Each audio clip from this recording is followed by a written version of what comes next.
Chapter 592. General M.O., you don't have to hide anymore. Stand out. Arriving in front of the captured ministers, Skylark had a smile on his face as he pointed at Emoda, who was squeezing into the crowd with his head lowered. When his name was called out, Tu Langfeng immediately grabbed him and pressed him in front of Skylark. What are you doing? I surrender, I surrender. In the future, I am willing to be a loyal and courageous duke. I am willing to be a mercenary's dog. Please don't kill me. The weakness of human nature was finally exposed.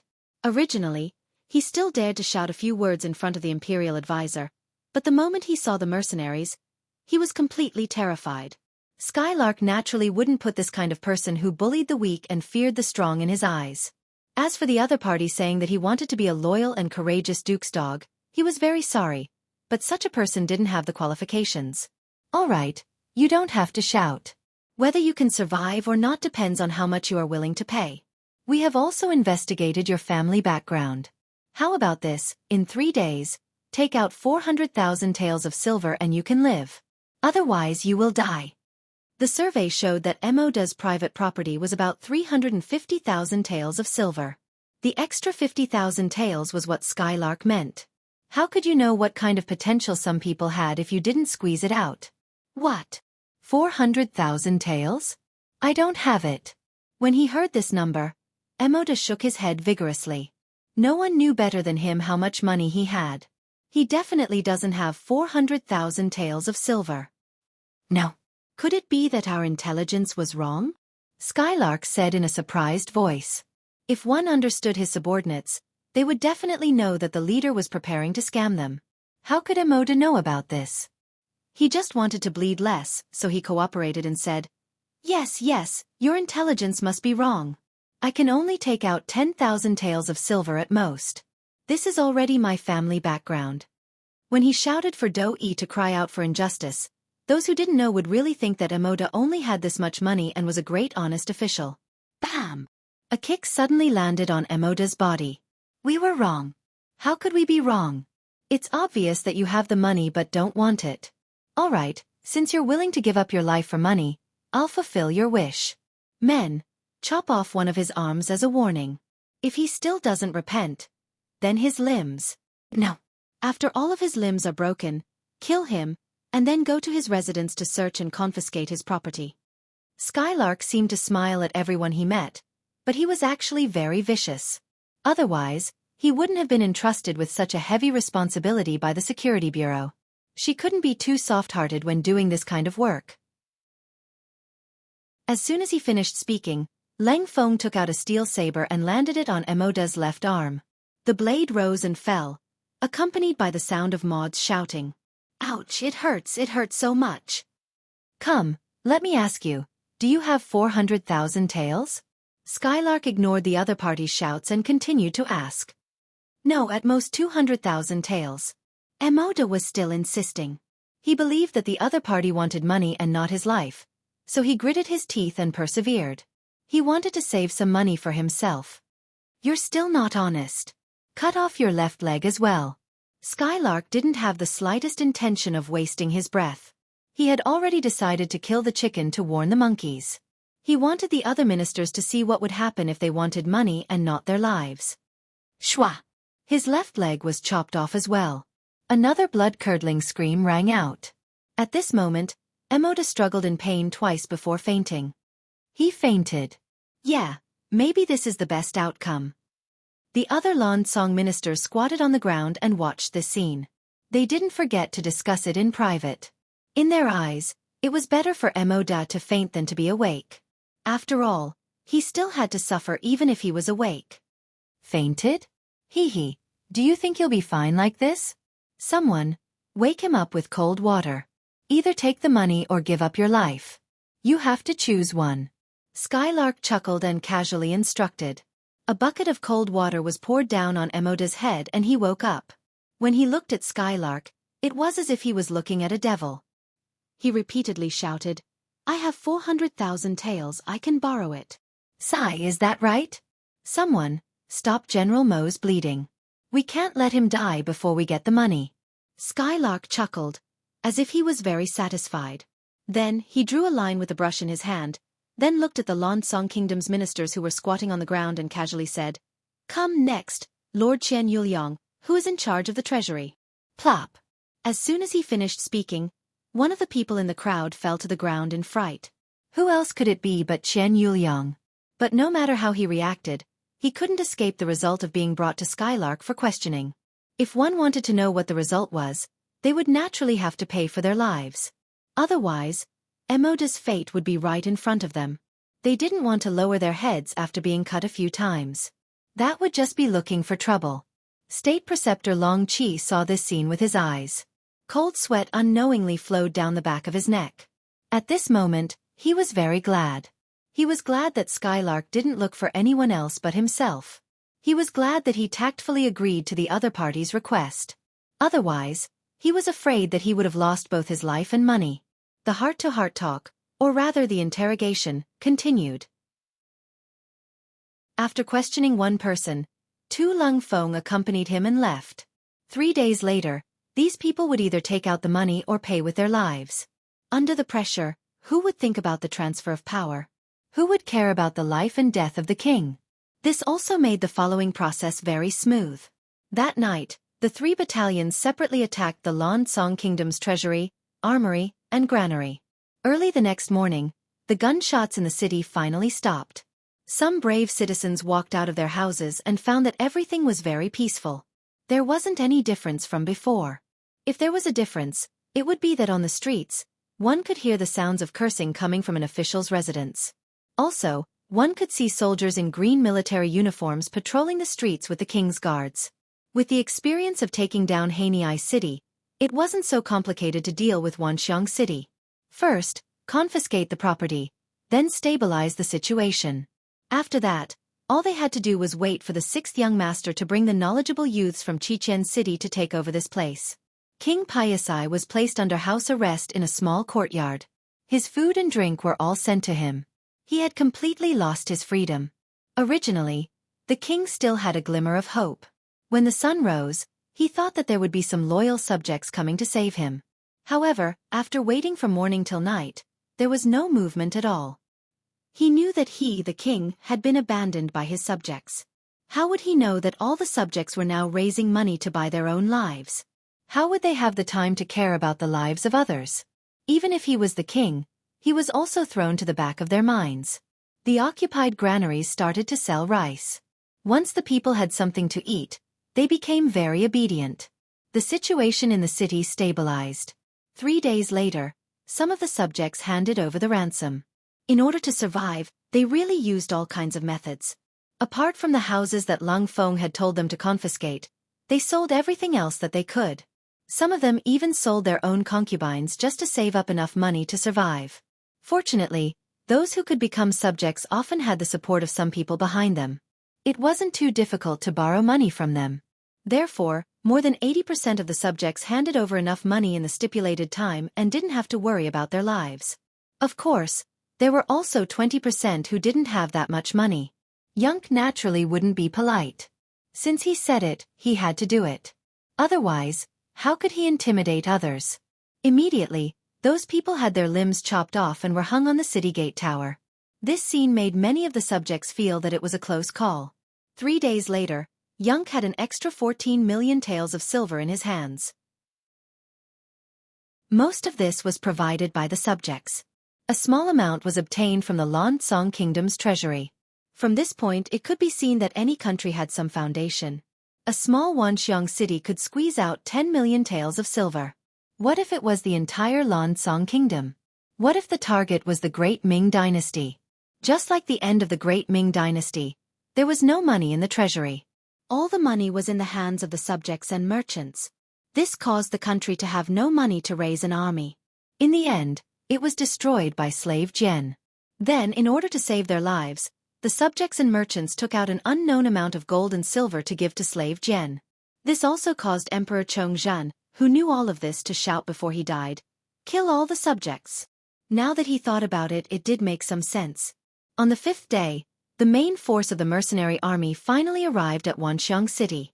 Accompanying them were 50,000 young men who had long been prepared. They would use their knowledge to infect everyone around them so that they could become a member of the Yang family as soon as possible. In the Lansong Kingdom's palace, Yang Chendong summoned Captain Wu Shang, Yang and the others.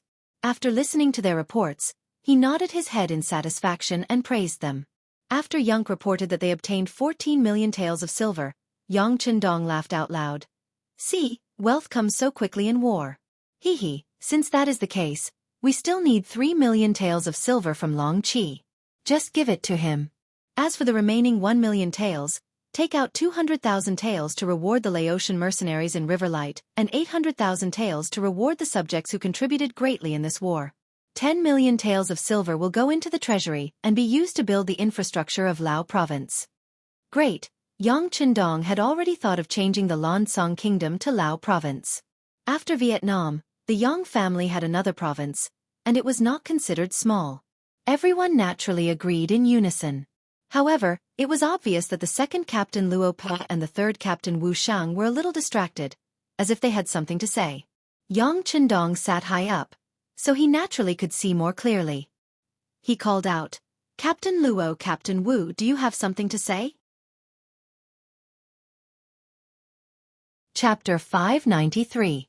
Sixth Young Master, now that the Lansong Kingdom has been destroyed, who are we going to destroy next? The two commanders asked excitedly. It was obvious that they were addicted to the war. It depends on the situation. Oh right. Is there any news about Fan Yuhai from the Security Bureau? Yang Chendong laughed. He liked the morale of his subordinates. However, food had to be taken one bite at a time. Otherwise, not only would they not be able to finish the second bite, they would also vomit the first bite. Yang, who had been prepared for this question, replied respectfully, "Sixth Young Master, there is information that after Fan Yuhai was defeated in Jianghu City, he took 5,000 elite cavalry to Siam. Siam was a title given by the Ming dynasty. They called themselves the Ming dynasty, which was the current Thailand. Oh this Fan Yuhai knows what I want to do. Sigh, I can't bear to kill such a person." Yang Chendong couldn't help but smile. This person seemed to be afraid that he didn't have enough territory and could always find a new enemy for the mercenaries to conquer. There was an excuse again. Yang Chendong was all smiles. Then arrange for someone to go to Siam and ask them to hand over Fan Yuhai. Otherwise, they will have to bear the consequences. During this time, we have to divide the land among the rich and stabilize the situation in Lao province. We have to speed up the communication between Lao province and Vietnam so that they can communicate with each other. The mercenaries shouldn't be idle either. Eliminate the opposing forces in Lao province as soon as possible. In short, before we attack other countries, we have to stabilize this place. If we don't achieve this goal, the 2nd and 3rd regiments won't participate in the next war. Please be at ease, Sixth Young Master. We will definitely resolve the problem here in the shortest time possible. Luo Pa and Wu Shang replied with an anxious look on their faces when they heard this. Following the 6th Young Master meant that they could fight wars, eat meat, and be promoted quickly. Right now, it was just that the requirements for Lung Feng's assessment were a little too high. Once they had enough soldiers, they would most likely have the qualifications to become division commanders. If they were really forced to stay here because of the security issues in Laos, wouldn't they miss out on a great opportunity? This was something they absolutely could not allow to happen. Crimson City. More than 4 million Han Chinese had settled down here, and the entire Ryukyu Island had been unified. The development of the entire island also began to speed up, especially Crimson City, which was the center of political, cultural, economic, and scientific development. It was a scene of prosperity.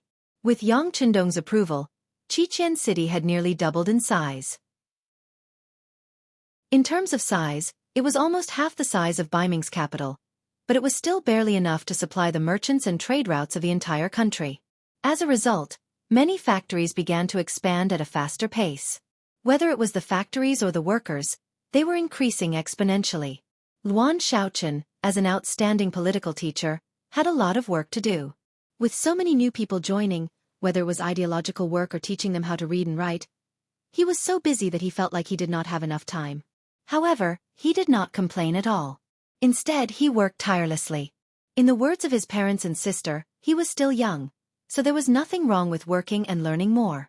Otherwise, when he was old, he would not have so much energy to learn.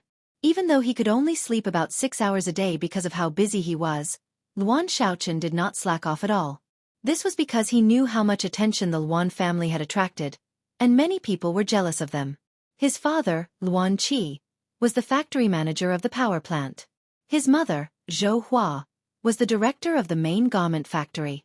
Just the workers in the few factories under her command added up to more than 100,000 people. One could imagine how much power she had.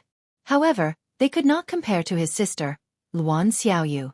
At that time, she was the head of Crimson City's propaganda department.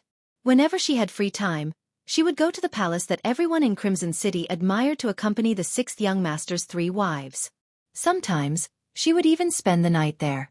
There was news that when Luan Xiaoyu turned 18, she would become the new wife of the 6th young master. The wife of the 6th young master. How noble was that? Just based on this, the Luan family did not need to do anything and could still eat and drink well. It was also because of Luan Xiaoyu's existence that even City Lord Yu Qian and the 2 military commanders, Lang Song and Gao Xiong, would be very polite when they met the Luan family. Because of this, although some people were envious, they did not dare to do anything jealous. Under this kind of pressure, Luan Xiaochen's efforts seemed so ordinary. It seemed that everyone thought that this person could have his current position. Not long ago, Yang Qindong personally promoted him from a battalion-level instructor to a deputy regiment-level political commissar. That was not the result of his own efforts, but because of his sister, Luan Xiaoyu. However, this could not dispel his passion for work and private efforts. Under the strong pressure, Luan Xiaochen just went to the unit in the morning. He was about to bring people to do political work for the new citizens when someone came to his office. As soon as this person entered the political department building, the whole atmosphere changed. Many people, who were originally in a rush, walked a little slower. Then, their constant greetings resounded in the corridor. Fifth brother. Fifth brother. Hello, everyone. The person also smiled and greeted everyone politely. Then, he came to Luan Xiaochen's office. At this moment, Luan Xiaochen was assigning today's tasks to several subordinates. Because his back was facing the door, he didn't see anyone coming behind him. He was still arranging some things by himself. It wasn't until he noticed that his subordinates were looking behind him that he realized something was wrong. He turned around to look. When he turned around, he saw Jianghu standing in the corridor. He immediately smiled and said, "Fifth brother is here." Fifth brother was Jianghu. He was one of Yang Qindong's most trusted servants. He was also his trusted aide in Xichen City. Normally, he was in charge of the safety of the 3 madams. However, he secretly had the authority to investigate all the officials and military officers. After all, Yang Qindong was not in Xichen City most of the time. This was his headquarters, and he could not afford to lose it. Yang Wu's status was somewhat aloof, so much so that if he found out there was a problem, he had the authority to act first and report later.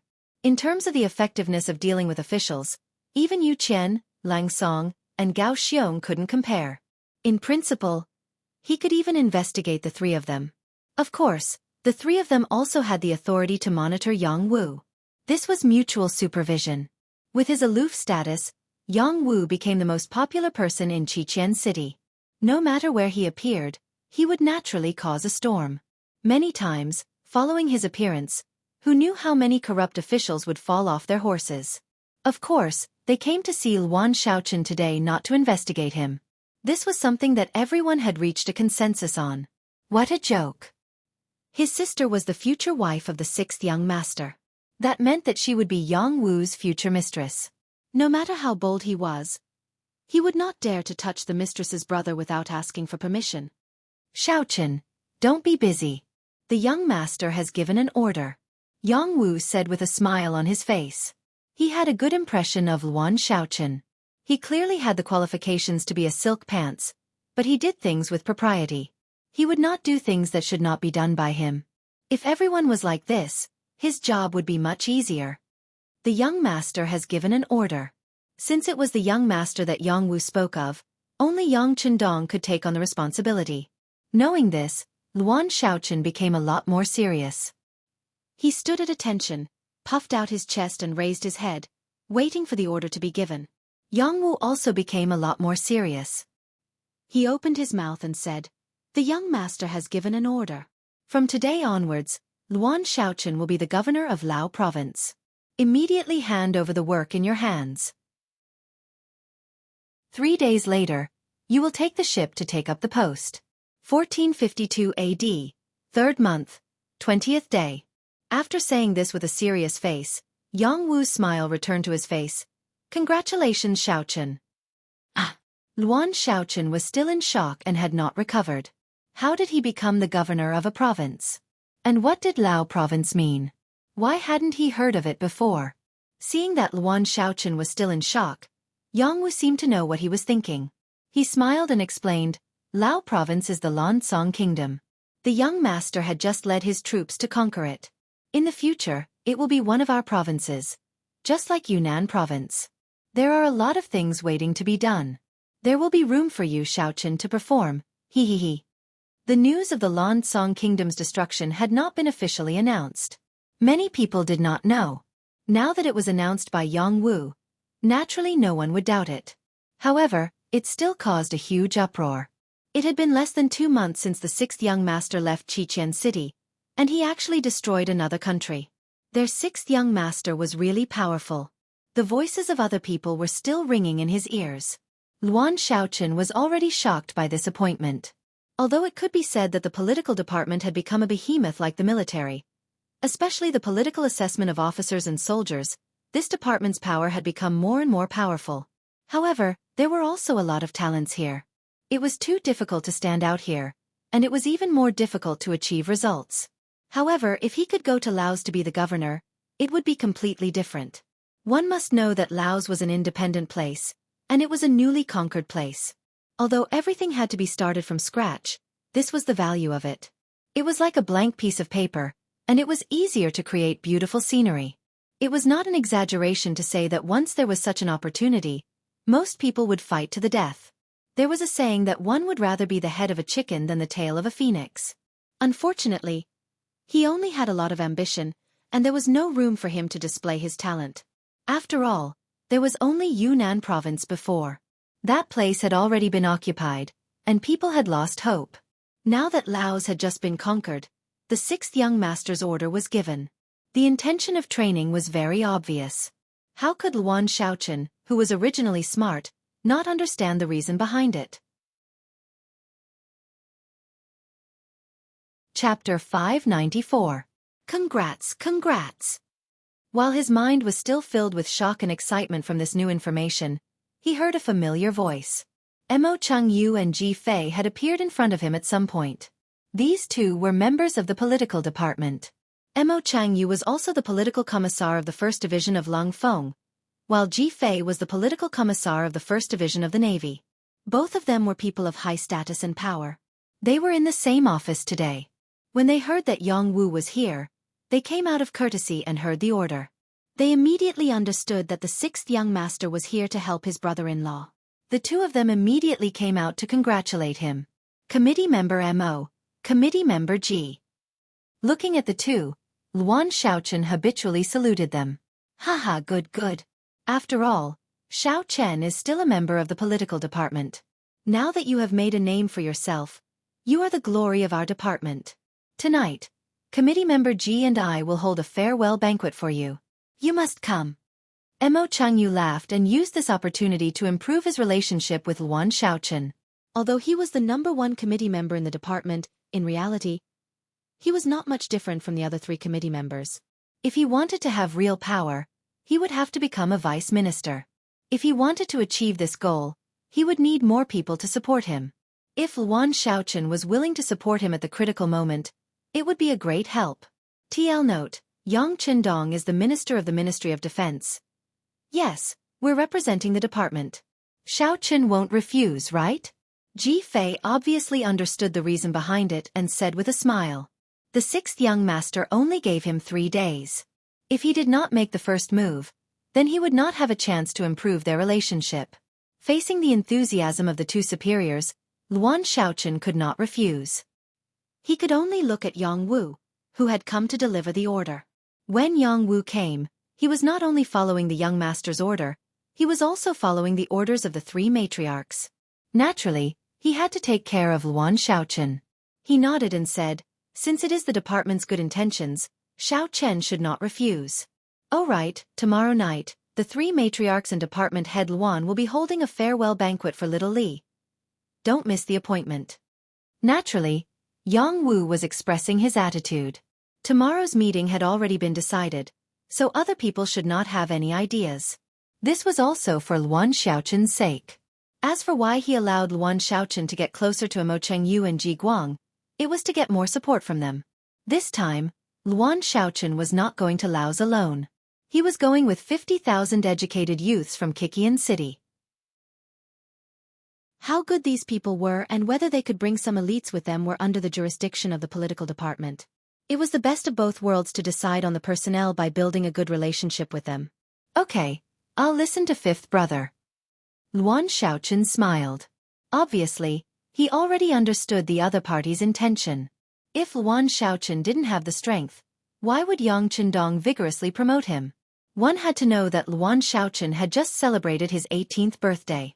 At such a young age, he was already the head of a province, a high-ranking official of a region. This was probably very rare in history.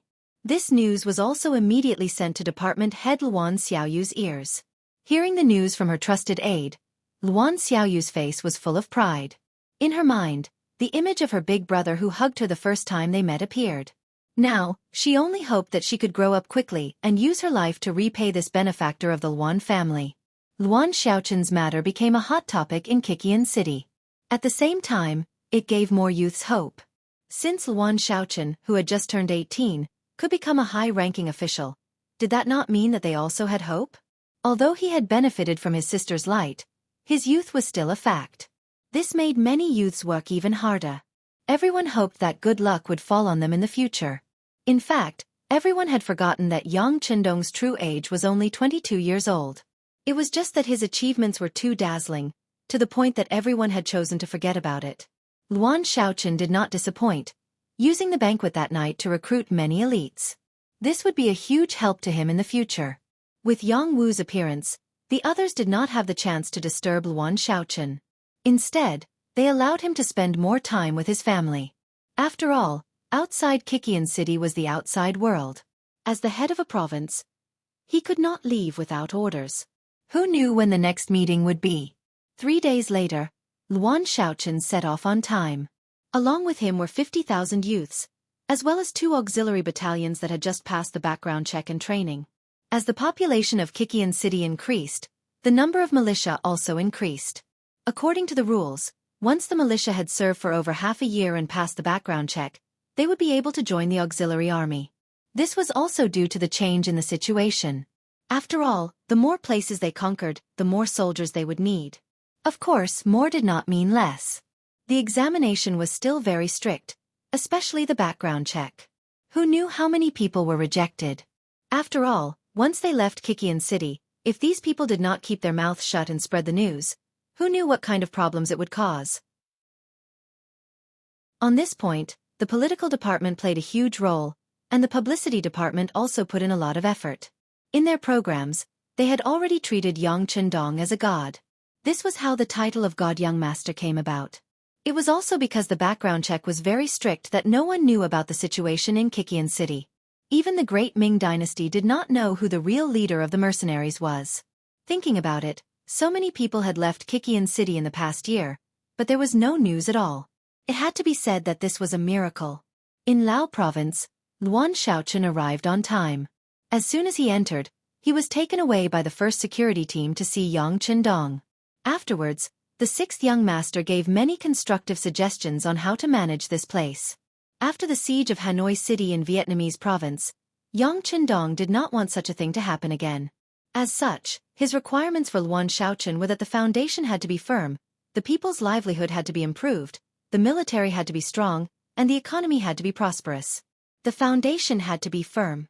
There were 2 main aspects. The first was the hearts of the people. They could not let the people have any negative feelings towards them. The second was the infrastructure. Whether it was building houses or repairing cement roads, they had to be stable and fast. On this point, Kikian City would provide support in terms of manpower, resources, and money. The people's livelihood had to be improved. There were also two aspects. The first was to build trenches and distribute farmland. As long as the people had farmland and a place to live, they would become obedient and cooperate. Of course, those landlords and rich gentry who did not cooperate would be captured and sent to Kikian City for reform. That place was surrounded by the sea, and it was a good place to turn over a new leaf. The second was the taxes of the people. If the taxes were high, the income of the people would decrease, and it would affect their lives. How to increase the income of the people while increasing their income at the same time? For example, they could be hired to repair roads and houses. With work, the people would have money, and their hearts would be stable. The military had to be strong. This referred to the militia system in Kikian City. It was not that everyone was a soldier, but at the very least, the young men had to serve in the militia. With military skills, once something happened, they would not have to worry about mobilizing soldiers. In order to make everyone more motivated, they could reduce the militia's taxes. For example, if a family had a militia and they performed well, they could reduce their taxes by a certain amount. In this way, they wouldn't have to worry about not having enough soldiers. The economy had to be prosperous. This referred to the need to liven up business. Just like Hanoi City in Vietnam, they had to create a commercial street and slowly expand it. In the end, it would lead all the businesses in the vicinity to have a commercial street in every city. As the saying went, without commerce, there would be no rich country, and this was the principle. Under Yang Chendong's careful guidance, Luan Xiaochen memorized the instructions in the book, which gave him a general understanding of the work in the future. Next, he only needed to do it one by one. When a problem appeared, he would solve it one by one. His experience would become better and better, and his ability would become stronger and stronger. After recording these problems, Luan Xiaochen asked a more daring question. That was, should the expansion continue? Of course, he was not against expansion. Under the ideological and political education, the people from Kikian City knew that Yang Chendong had to send out troops to destroy one country after another in order to save more people. However, continuous expansion would also bring some hidden dangers. For example, the instability of the rear. If this problem could not be solved, once a problem occurred, it would be a big problem. It meant that many people who had just seen hope would once again fall into endless war and return to a life of poverty. This was not what Yang Chendong wanted. Luan Xiaochen thought about it all the way on the ship before asking this question. He didn't even know if he would incur Yang Chendong's wrath after saying this, but since Yang Chendong trusted him so much, he had to say whatever was in his heart.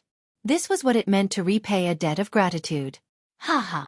To Luan Xiaochen's surprise, Yang Chendong was not angry. Instead, he laughed and said, "I know what you are thinking. Don't worry, without a stable foundation, there will not be too much expansion for the time being. Of course, if you want to liberate more people with this young master and let more people live a better life, then you should build up Laos as soon as possible." Chapter 595. After saying this, Yang Chendong patted Luan Xiaochen's shoulder. How could he not know that a weak foundation had become the biggest obstacle to expansion? Just like what Luan Xiaochen was worried about, if the rear wasn't stable and the front was still fighting, the consequences would be unimaginable. Regarding this, he naturally knew. Even without Luan Xiaochen's reminder, he had to stabilize and build a foundation first. Of course, if possible, he would fight 2 more battles to serve as a deterrent, so that he could gain more time and space for development. But he would not tell Luan Xiaochen all of this for the time being. In fact, there was still a problem involved in the assessment. Yang Chendong stopped for more than a month. He had to wait for the Security Bureau to send the latest news about Fan Yuhai. He had to wait for Lung Feng and the auxiliary soldiers to completely pacify Laos with the cooperation of General He Guang. During this time, the news of Lansong Kingdom being taken down by the mercenaries finally passed through the rainforest and reached Baiming, Southern Ming, and King Min's factions. Among the 3 factions, the one with the biggest reaction was the Emperor of Southern Ming, Zhu Qizhen. Baiming was far away and couldn't take care of it. Even if they were angry, they could only choose to ignore it.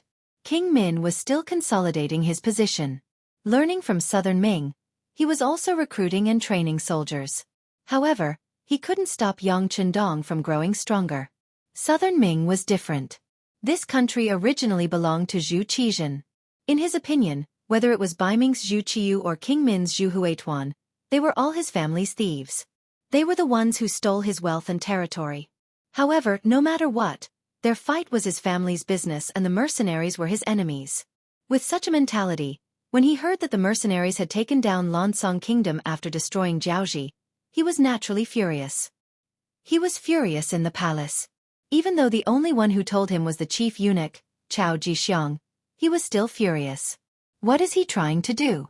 Doesn't he know that Lansong Kingdom is also one of the countries that Emperor Taizu set not to conquer? Doesn't he know that Lansong Kingdom is also the Lao's protectorate of Great Ming? What reason does he have to occupy it just like that? He roared like a madman, not caring about how terrifying he looked at this moment. After shouting this, Zhu Qizhan looked at Chao Jixiang and asked loudly, "Great partner, what's his reason?" "Your Majesty." Chao Jixiang's face was filled with apprehension, as if he was shocked by the emperor's might. However, from the way he answered the question, it could be seen that he was not truly afraid. Not long ago, the Lansong Kingdom sent out tens of thousands of troops to attack Hanoi City together with the famous general of Jianghu, Fan Yuhai. However, they did not manage to take it down. However, I heard that many of the mercenaries died in this battle. Is there such a thing? Zhu Qizhan acted as if he didn't know anything.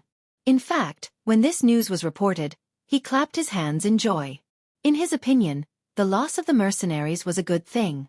At least it proved that they were human and could die. But now, he didn't want to think about it at all. Instead, after hearing Chao Jixiang's answer, he said with disappointment, "This Panjacid is really too much. Why did he provoke the mercenaries and give them an excuse to attack?" Sigh. This sigh showed Zhu Qizhan's attitude.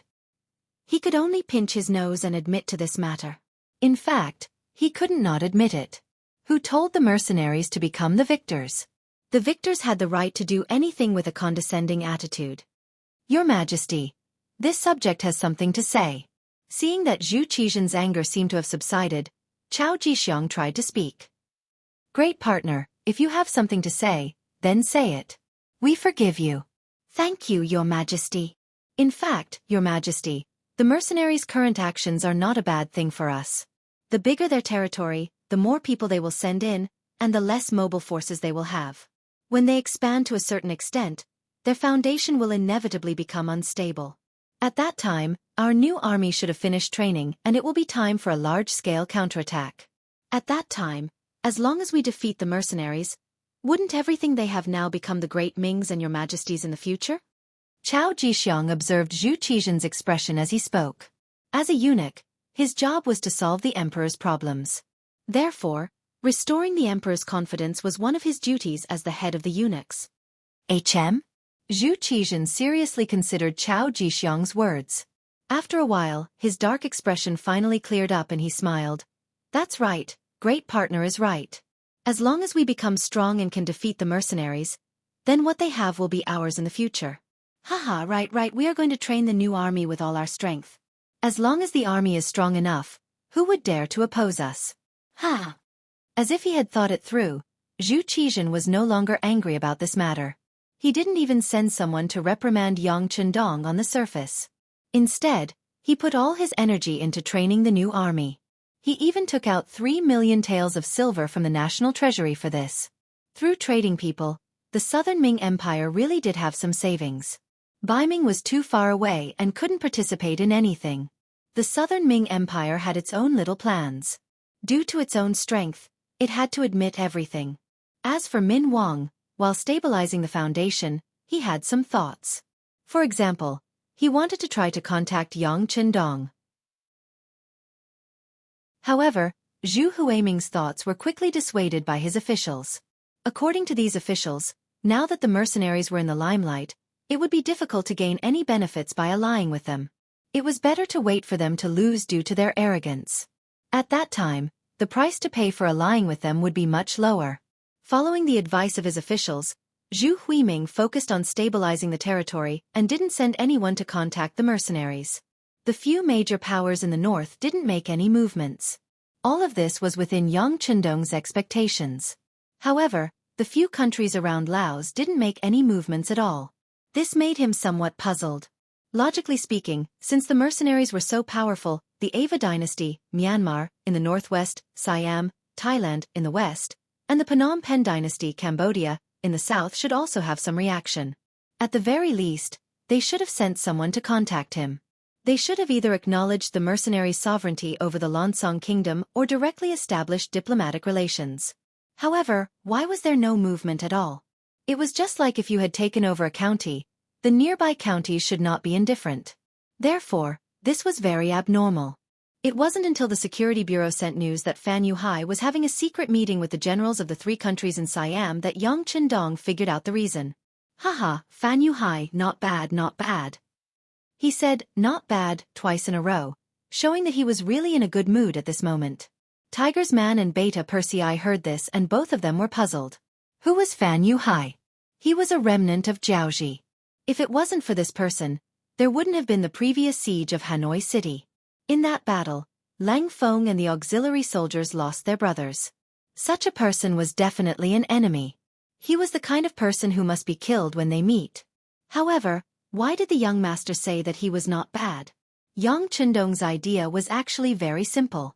It was because Fan Yuhai had previously led the trouble to the Lansong kingdom, which gave the mercenaries a chance to send troops. Now that he had led the trouble to the Siam kingdom, wasn't this still creating an opportunity for him? Previously, Yang Qindong had thought about whether to let Fan Yuhai go. Of course, this didn't mean that he wouldn't eliminate him.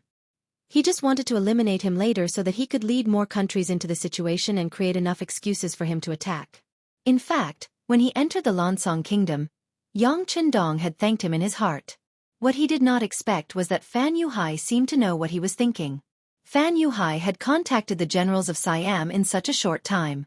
Moreover, he had contacted the generals of 3 countries at once. Fan Yuhai was really his soulmate. He was happy that he had an excuse, but Yang Qindong wouldn't launch an attack immediately. War wasn't as simple as just talking about it. Every battle involved too many things. There was information, terrain, comparison of forces and deployment, logistical support, provisions and equipment, morale, and so on. If any of these were not prepared, it might lead to the failure of the war. Especially now that the army was still suppressing the foreign forces in Laos province. Without enough troops, Yang Qindong wouldn't make any decisions lightly. Order the Security Bureau to not be afraid of spending money. Find a way to understand more about the other party. After saying this to Tiger's Mane, Yang Qindong put the matter aside. Even if there was a war, he would have to wait for Luo Pa and Wu Shang to be free. For now, he just had to wait and see. For now, it was better to help his future brother-in-law manage the situation in Laos province. The hearts of the people were the foundation of a country. In order to stabilize and gather the hearts of the people as soon as possible, Yang Qindong planned to bring the model of Yang Bao to Laos province. Previously, Yang Bao had been wandering around Baiming's capital and nearby areas. Because of the traffic and the situation, Yang Qindong's publication was very early, but its development was very slow. This was especially so after Yang Qindong left Baiming and went to the south. Yang Qindong even stopped publishing for a time. Who knew if someone would secretly make a move against them when he was no longer around? Lao province was different. This was Yang Qindong's territory, and he had the final say. If Yang Qindong wanted to publish Yang Qindong's newspaper here, he would not face any restrictions. Instead, he would have the full support of the local government.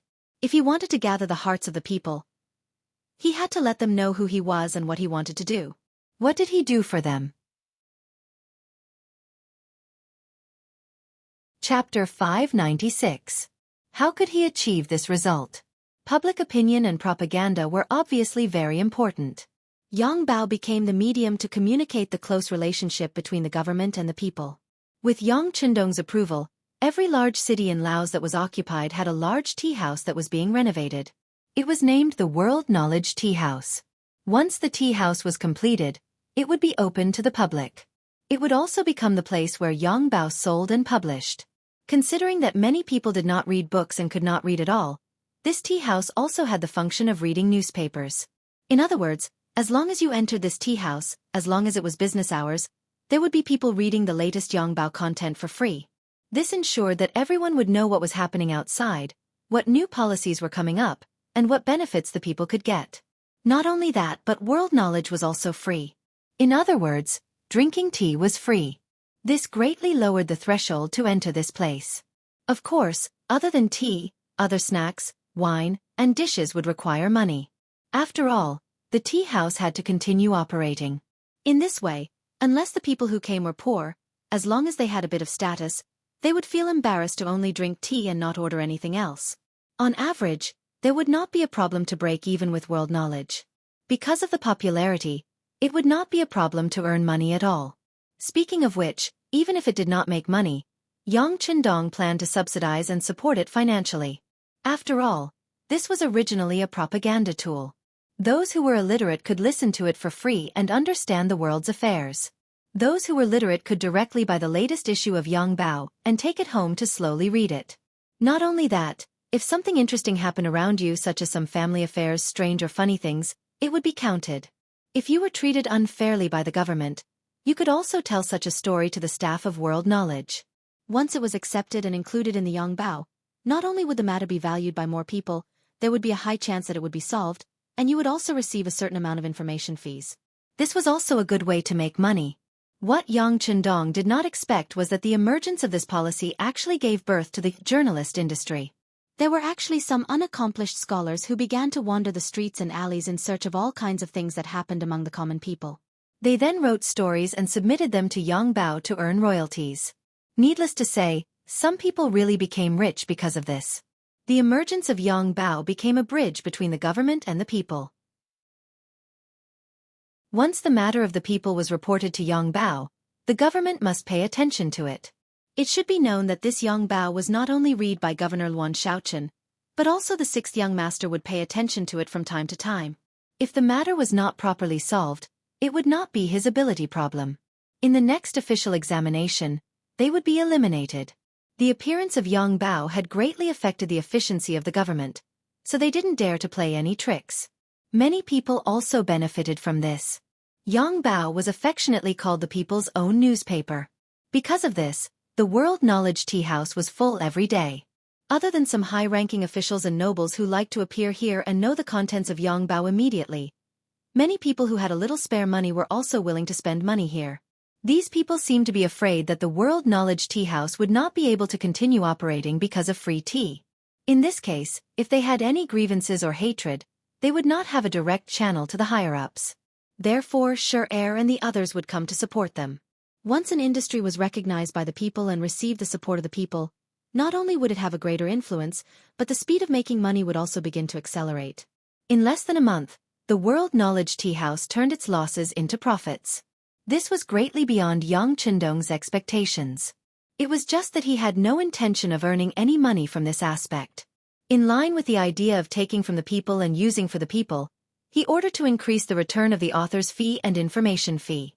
As a result, more and more people either raised the information or directly submitted a draft. Some people, when they really couldn't find any problems with the government, wrote a story about how his neighbor quarreled with each other last night and didn't sleep well. From this point of view, it was clear how influential Yang Bao was. And it was such a newspaper that allowed the people to be able to protect their rights. It allowed them to write about the government's policies and various stories that seemed to have happened to them. It greatly reduced the distance between them and the government, and strengthened their recognition and identity of the Lao government. Seeing the effect of Yang Qindong's paper was so good, he waved his pen and asked Vietnam to follow suit. He also sent some of Yang Bao's experienced people to help Vietnam. And just a month later, dozens of World Knowledge tea houses also sprouted like bamboo shoots after the rain in the major cities of Vietnam. There was a trend of more and more of them, and the distance between the mercenaries and the Vietnamese people was shortened. Waiting for the dust to settle, Yang Qindong had already stayed in Lao province for 3 months, and Luan Shaochen had been the provincial governor for more than 2 months. He had already begun to adapt to the new environment and work. In 3 months, Lang Fong and the auxiliary soldiers rode bicycles all over Laos, conquering one city after another. In the face of an invincible force, more and more people surrendered. Lao province was finally liberated. During this time, the Phnom Penh dynasty, Siam dynasty, and Awad dynasty did not do anything. It was as if they did not see this at all. These people seemed to have the mentality of not getting close, and not offending the mercenaries. If it was a weak person who had just taken over a new force, they would need a long period of stability. It could be 3 years, 5 years, or even 10 or 20 years. If it was Yang Qindong, of course he wouldn't sit and wait. From his experience, the three neighboring countries would not really let Lao province develop so smoothly. The only reason they did not act was because they had not found the right opportunity. For example, once the main force of the mercenaries left, the siege of Hanoi province would most likely repeat. Now that Lao province had a clear political system, the people were united, and the people were stable. It was time for stable development. Yang Qindong would never allow the same thing to happen again. So, if others did not come looking for trouble with him, he would take the initiative to find trouble with others. Since he had to fight, it was better to fight outside. At least, if he fought outside, he would not feel the slightest bit of heartache even if the city was destroyed. He called Yunk from the Foreign Affairs Department. After making contributions in the liberation wars of Vietnam and Laos, he had been promoted and became the director of the Foreign Affairs Department. He was in charge of the major matters in this area. Yang Qindong called him over because he wanted to hear his opinion on the war. He had been promoted and gained more power. The burden on his shoulders had also become heavier. Yunk was a smart man. After he was promoted to director, he learned more about the situation of the Foreign Affairs Group of the Security Bureau and sent more people. He wanted to understand the situation of the three provinces and understand it thoroughly so that the sixth young master could make the next step. Waiting for Yang Qindong to ask him, he explained the plan he had in mind for a long time in detail. The sixth young master, Fan Yuhai, is still wandering in the Chiang Rai area of Siam. To outsiders, it seems that they have no contact with the higher-ups of Siam. However, our people have already investigated and found that their relationship is not as strange as it seems. On the contrary, the food for the 5,000 elite cavalry was provided by Siam. They should be waiting for an opportunity. As expected. Listening to the information reported by Skylark, Yang Qindong nodded his head in deep thought. Since Siam was secretly supporting Fan Yuhai, it meant that they did not want to be on good terms with him. The reason why they did not act now was that the time was not right. Go on, Director Yunk. When do you think they will attack us? What should we do? Yang Qindong wanted to test Yunk. He wanted to see how much Yunk's thoughts were similar to his own. Seeing Yang Qindong's look of approval, Yunk was encouraged and continued, Sixth young master, whether it is Fan Yuhai or Siam, they will definitely be our enemies. After all, the development of Lao province is very good. With the completion of the commercial street and its use, it has attracted a lot of businessmen. This is a treasure trove. No one will not be jealous. But as for when they will come, I am not sure. However, they must be waiting for an opportunity when they think it is suitable to send troops, or when our forces are empty. Just like when the Lansong soldiers attacked Hanoi. Well said. Yang Qindong nodded approvingly. This was what he thought. Director Yunk, do you think we should take the initiative to attack them? No. I don't think so. Yunk replied with a very firm tone. Why? Yang Qindong's interest was piqued. Sixth young master, I have sent people to investigate Siam. I found that Siam is not weak in terms of military strength or economic ability. Especially in the absence of war in recent years, their internal development speed was very fast. Now, just the military strength alone already had 500,000 soldiers. If the situation required, they could recruit another 300,000 soldiers. With such a strong military strength, if we take the initiative to attack, I am afraid that we will not be able to gain much advantage. Even if we can defeat them, it will consume a lot of our resources. There is no room for us to develop in other areas in a short time. If other countries suddenly attack us at that time, such as the Phnom Penh dynasty in the south, we will be in a bad situation where we have to fight on both sides. This is very disadvantageous. Chapter 597. After saying this, Yunk was afraid that what he said would diminish his own prestige and boost the morale of others, so he quickly added, although our mercenaries are very powerful and are not afraid of any enemy, if the plan is more thorough, we can completely avoid such a situation. Isn't that better? How can the plan be more thorough? Yang Qindong had already heard the meaning of Yunk's words. Presumably, this person with a talent for intelligence must have a very good idea. First, enter the Phnom Penh dynasty and solve the problem in the south. We don't have to completely occupy them. In fact, we don't have enough manpower now, but as long as we are afraid of them, it will be fine. So when Siam dares to make a move, we have nothing to worry about. Of course, if it is done well, this is also a show of strength to scare the tiger, and it can buy some time for development. As if he had made a big decision, Xianxia said this in one breath, and then stared at Yang Qindong intently, waiting for the sixth young master's answer. Attacking the Phnom Penh dynasty first was the final decision made by Xianxia after understanding and investigating everything in the past 3 months. If it was rejected by the sixth young master, it meant that all the previous efforts would be in vain. The plan would have to be pushed back, which not only took time, but also made him lose face in the eyes of the sixth young master. This was definitely not what he wanted to see. Yang Qindong listened carefully to Xianxia's plan, but did not immediately express his opinion.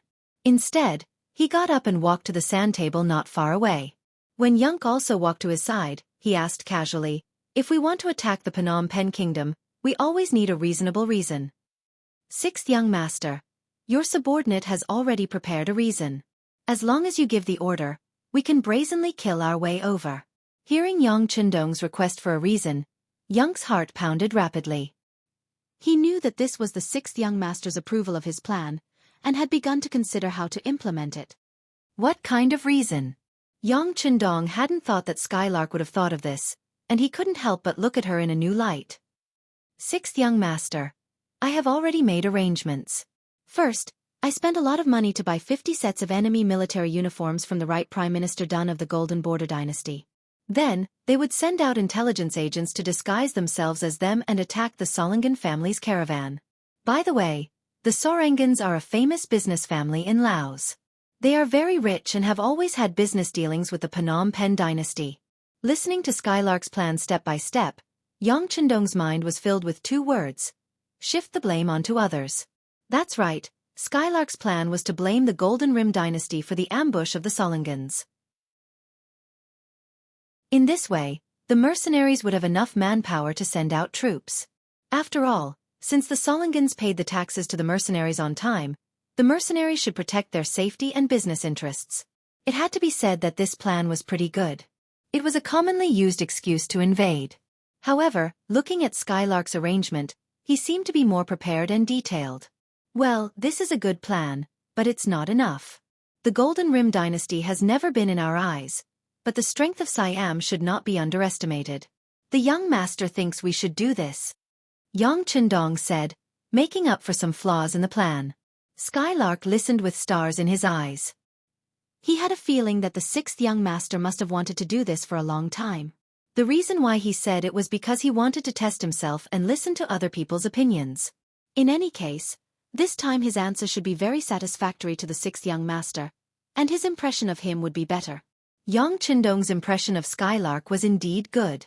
This person was good at intelligence and dared to be a lone hero. Now, his ability to trick people was also very good.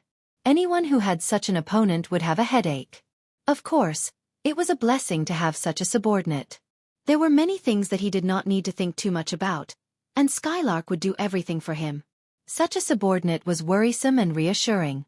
With Skylark's ability, would he betray his master one day? Haha, he believed that as Skylark understood the strength and power of the mercenaries, such thoughts would become smaller and smaller until they did not exist at all.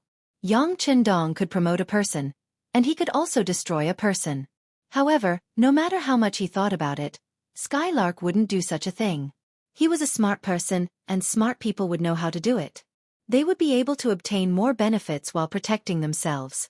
No one knew what Yang Qindong and Skylark talked about. In short, Skylark left with a face full of excitement. After some time, Tiger's man was called into the study room and received an order. That was to secretly transfer the 6 battalions and 1 regiment of the newly formed auxiliary troops over to Laos. He had great use for them. Currently, there were 2 main regiments and 22 auxiliary battalions of the Cold Vanguard Army in Lao Province. Overall, there were about 12,000 soldiers.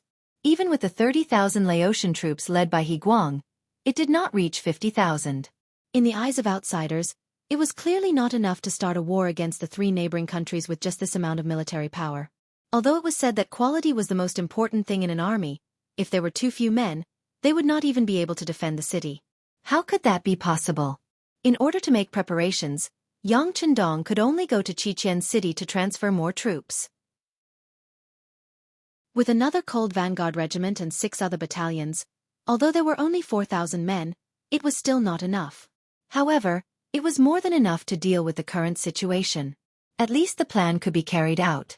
Our forces are still too little. Yang Chendong sighed and shook his head, suppressing the thought. With his current strength and the number of people under his control, it was not too difficult to build an army of a few 100,000 men. However, how could an army like that fight? He wanted to build elite troops. This way, not only could he equip them with the best equipment, he could also save a lot of money. Although he didn't lack money now, there were too many things he wanted to do. For example, he was preparing to build cement roads in all directions on all the land he occupied. Just this project alone would cost a lot of money.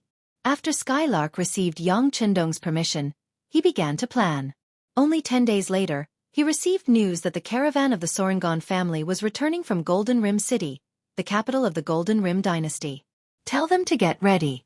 The plan will be carried out at Shangding. Skylark said confidently. Shangding. It was one of the cities in the Golden Rim dynasty.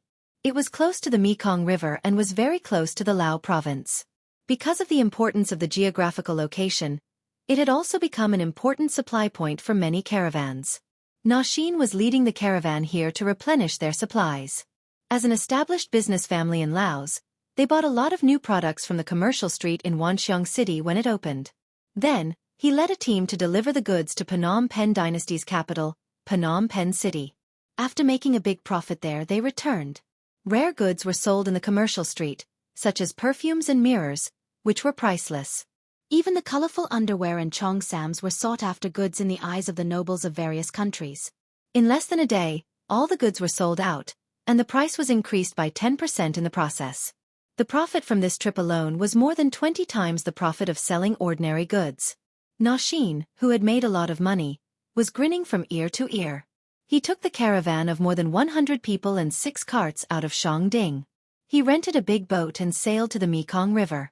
He wanted to take advantage of the fact that these goods were selling well and make more trips to the Sorangon family to ensure a higher status in the family.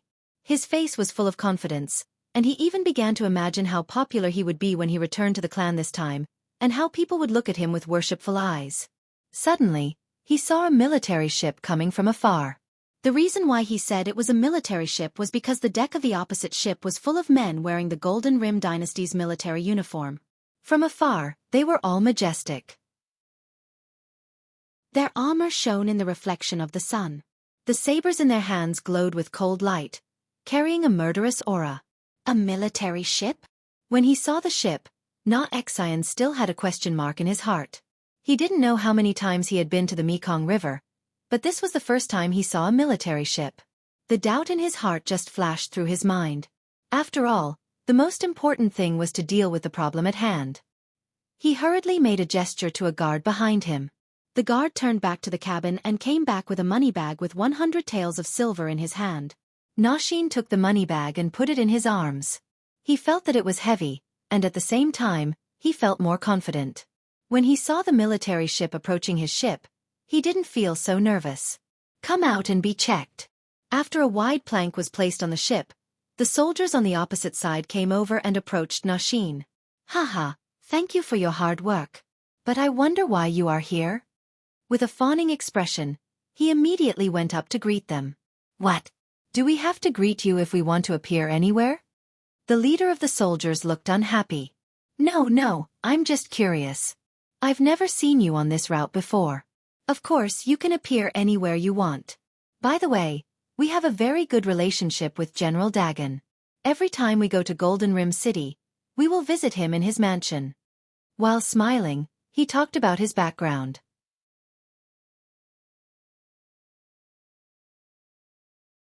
Chapter 598. Those who were able to trade between the two countries had to have a powerful background. The Solangan family had found a backer in the Golden Border dynasty, General Dan. This person was also the #1 general of the Golden Border dynasty. So you are General Dan's men. The leader nodded thoughtfully, then approached Na-Xian and said, To tell you the truth, Lao province has been occupied by mercenaries. His Majesty is worried that they will suddenly make a move, so he sent us to check the river to see if there are any suspicious people. The leader's attitude had changed greatly, which was within Na-Xian's expectations. In the past, It was not like he had never been inspected by a military officer on land, but usually, as long as he reported his name and gave some money, he would be sent away. This time he did not think too much. Instead, he took out 100 taels of silver from his pocket and handed it to the leader as he said with a smile, "We are all honest businessmen. We never participate in politics, so don't worry." He reached out and took the 100 taels of silver. After casually weighing it, the leader nodded with satisfaction. "Okay, you don't look like bad guys. How about this? Gather everyone and let us put on a show. It will be easier to explain when we go back." Okay. After receiving the silver, the other party's attitude became much more polite. He accepted the letter and smiled. Then he turned around and called out to his men, "Come everyone, come out. This is just a routine inspection. Let's go for a walk." Under Xianxia's orders, the caravan servants walked out of the cabins one by one and gathered on the spacious deck. More than 100 people were forced to line up in a few rows before standing properly. It wasn't just them. Even the boatmen were summoned to undergo inspection. "Sir, look. Everyone is here. They are all honest people." He smiled mischievously and waited for this sir to finish his inspection before continuing his journey back to the country. "Everyone is here? Not a single one?" the leader asked in disbelief. Of course not. Xian had no intention of going against the leader. Of course, he did not have any intention of hiding anyone. "Then let's search again." The soldier still didn't seem to believe it and ordered his soldiers. Before long, the soldiers began to walk around the ship. After some time, they came out one by one, then they nodded and said, "There's no one left." "See? What did I say? Is there really no one? How could we have the guts to lie to the military master? Now that everyone has come out and the inspection is over, can we let them pass?" He also thought that these soldiers were too serious. Thinking that he had a military background and had given the other party benefits, everything should be over by now. A cold smile appeared on the corner of the soldier's mouth. This smile fell into the eyes of Xianxia. He didn't know why, but he suddenly had a bad feeling. Under this feeling, his body involuntarily took 2 steps back. The soldier didn't seem to notice his actions. Instead, he walked towards the people on the deck. As he walked, he said, "Look at all of you. Each and every one of you has shifty eyes. Why do you all look like bad people? Well, it seems that General Hunsen is right. Those who seek refuge with General.At are not good people. So, you can all go to hell. Kill." Everyone was still digesting the soldier's words. Suddenly, there was a flash of sword light. 50 soldiers simultaneously slashed at the hundreds of people who were surrounded. Not to mention that they weren't prepared. Even if they were, how could they be opponents when they were unarmed? Ah! Ouch, it hurts. Ouch, ouch, ouch. They're killing people. Run. Suddenly, all kinds of shouts came from below the deck. The pungent smell of blood also entered everyone's nostrils. Xian, who had already felt that something was wrong, saw the scene in front of him. How could he not know what was going on? At that moment, he turned pale with fright. He desperately turned around and ran to the side of the ship behind him. "Don't let him escape. Otherwise, General Hunsen will definitely take our lives." As if he just noticed Xian, the leader of the soldiers shouted and chased after him with his sword. Xian had already taken a few steps back, so he was very close to the side of the ship. Now he was desperately running away, so his speed was even faster. Almost as soon as the voice fell, he jumped into the river. After a splash, he disappeared into the river. Oh, why did one of them run away? Shoot the arrows. The leader of the soldiers was furious. But after the order was issued, the soldiers around him didn't intend to shoot the arrows. Instead, they continued to kill the people on the ship. In just a moment, more than 100 people became corpses. No one was left alive. "Oh, take away the valuable things on the ship, and then cut the ship. Brothers, get ready to withdraw." The leader of the soldiers laughed. The mission was successfully completed. It was time to leave and report to Master Jianghu. Yes, they were the spies of the Security Bureau who entered the Golden Border Dynasty one step earlier. This time, they were ordered by the Director of Foreign Affairs, Master Jianghu, to intercept the merchant ship of the Solingen family here and let one live. As for why they did this, they didn't need to think too much. The security bureau always had their own rules. It had become a habit to just do and not say. As for Nongxin, he jumped into the river and dived into the distance. Fortunately, he went out all year round and was good at swimming. There weren't many waves on the river, and it was broad daylight. He quickly found the right direction and escaped. After getting ashore, he identified the direction and rushed all the way, ignoring hunger and thirst. Finally, he entered Laos after 4 days. Then, he found a branch of the Solingen Company. After revealing his identity, he got into a carriage and rushed to Wanxiang City overnight. After another 7 days, Nongxin finally saw the city gate of Wanxiang City. At this moment, he couldn't stop his tears from flowing. He was like a child who finally found his parents. He instantly had a pillar of support. In the ancestral courtyard of the Solingen family, the people with some status and those who could take charge of the family were all gathered. In the main seat, there was a young man full of vitality and exuding endless energy. He was the new patriarch of the family, Nongxin Si. Nongxin Si had been smart since he was young, especially when it came to business and dealing with people. He had shown great talent since he was very young. Every business that he handled brought great benefits to the family, and he became a role model for the younger generation. Since it was a big family, there was naturally no lack of talents. On the contrary, the mentality of seniority was very serious. Even if Nongxin Si had the ability, he still needed a huge opportunity to rise up. Otherwise, he could only wait until he had enough seniority. Nongxin Si's luck was quite good. The opportunity had finally arrived. The seemingly powerful Lansong Kingdom had been destroyed in a single night. While everyone was still watching and still had a glimmer of hope for the former Emperor Pius, Nongxi decisively made his move. Since they were a business family, they naturally knew more about the outside world. Otherwise, it would be easy for them to be taken advantage of. When Nongxin Si was purchasing goods from a business street in Yunnan province, he was the person in charge of this. From there, he heard a lot about the sixth young master and saw how powerful the mercenaries were. Now, he knew that the Lansong Kingdom would definitely become a thing of the past.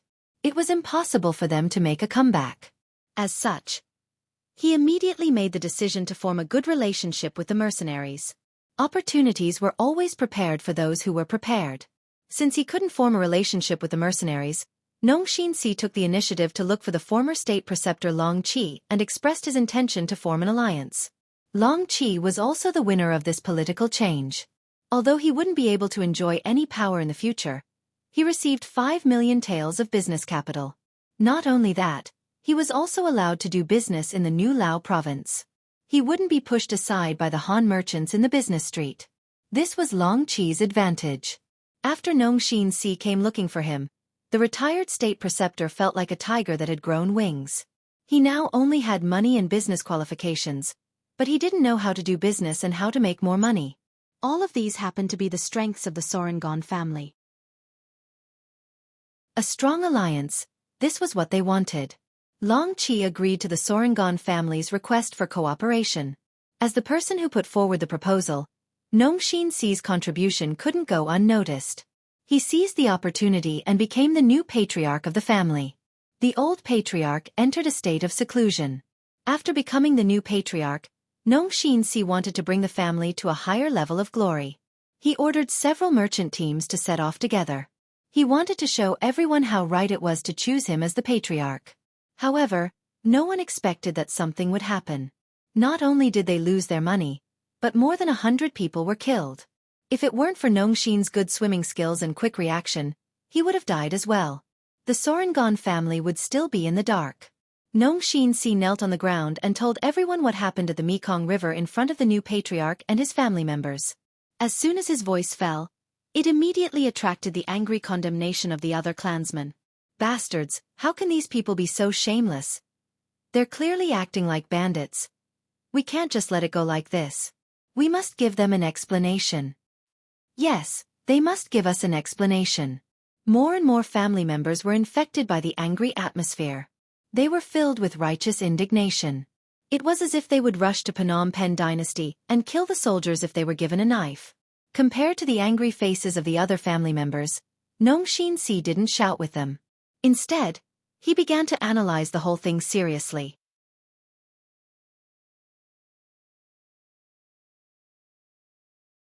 Chapter 599. Judging from the testimony in the letter, it was obvious that there was a conflict between the two generals of the Golden Rim dynasty. Later, when they saw that the Sorengon family had made so much money, General Hun Sen disregarded General Daen's face and suddenly attacked them. It was the best of both worlds. The only fly in the ointment was that he had escaped back after accepting the letter, and the truth had come to light.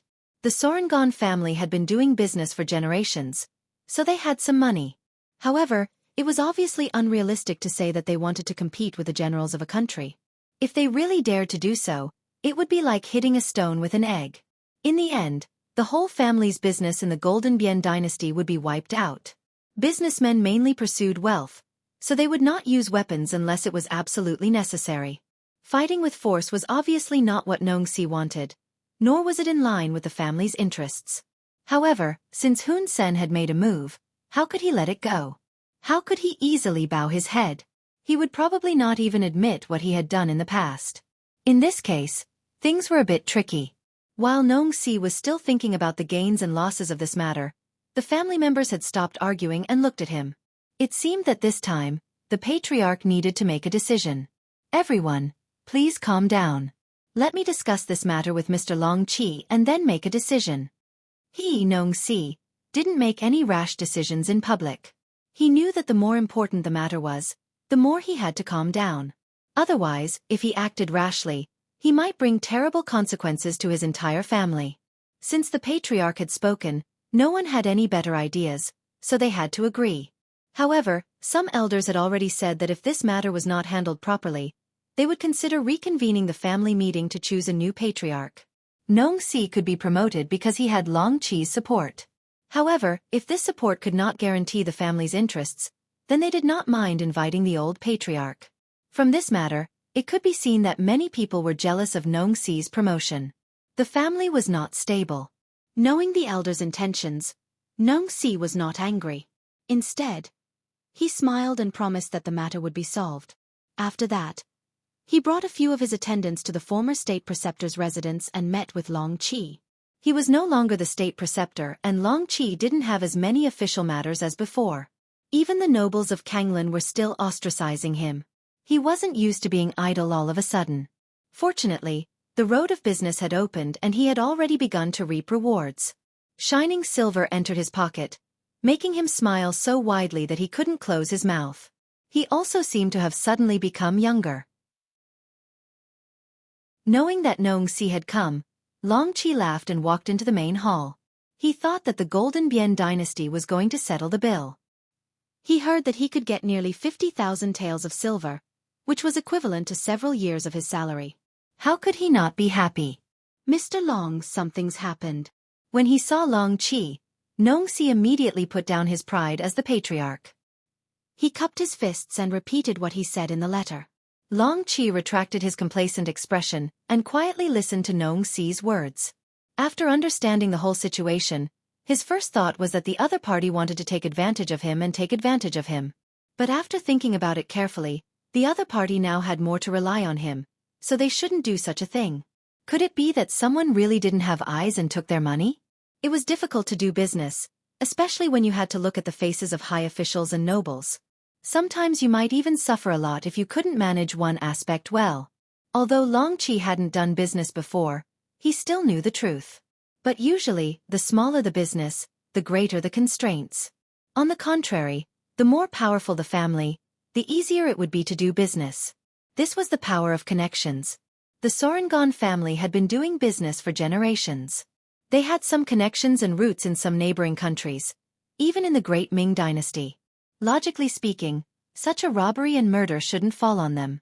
But why did such a thing suddenly happen? As a former state preceptor, Long Qi obviously thought more than Nongxi, a businessman. It was precisely because he thought more that he felt the trickiness of this matter. Mr. Patriarch, what are you going to do? Long Qi didn't express his opinion immediately. It was a habit he had cultivated for many years. Before making a final decision, he would first listen to other people's opinions and learn from their strengths to make up for his weaknesses. Mr. Long, I want to send someone to communicate with General Hun Sen and see if I can persuade him. If they don't give us face, we can ask General Mun for help and let him put pressure on them. In short, if we don't solve this problem, our caravan can't go to the Golden Border Dynasty. Nong Si had thought of many countermeasures along the way, but he still felt that these conventional methods were not enough. That's right. Long Qi nodded in agreement. He agreed with Nong Si's suggestion. But Nong Si's face showed a hint of hesitation. But what? Mr. Patriarch, since we are already partners, just say what you want to say. Long Qi showed a trace of dissatisfaction with Nong Si's method of loosening the reins only to grasp them better. He had been an official for many years and held a high position. What hadn't he seen before? How could he not see through Nong Si's tricks? After being exposed, Nong Si's face showed a trace of embarrassment, but he soon returned to normal. A businessman must be thick-skinned. This was always the most important factor. A person who flinched when faced with a problem was destined to not achieve great things. Yes, Mr. Long, you're right. It's my fault. After admitting his mistake, Nong Si went straight to the point. I'm afraid it'll be difficult to resolve this matter. Since General Hun Sen has already taken action, he won't spit out the fat meat that's already in his mouth. In fact, he might even deny it.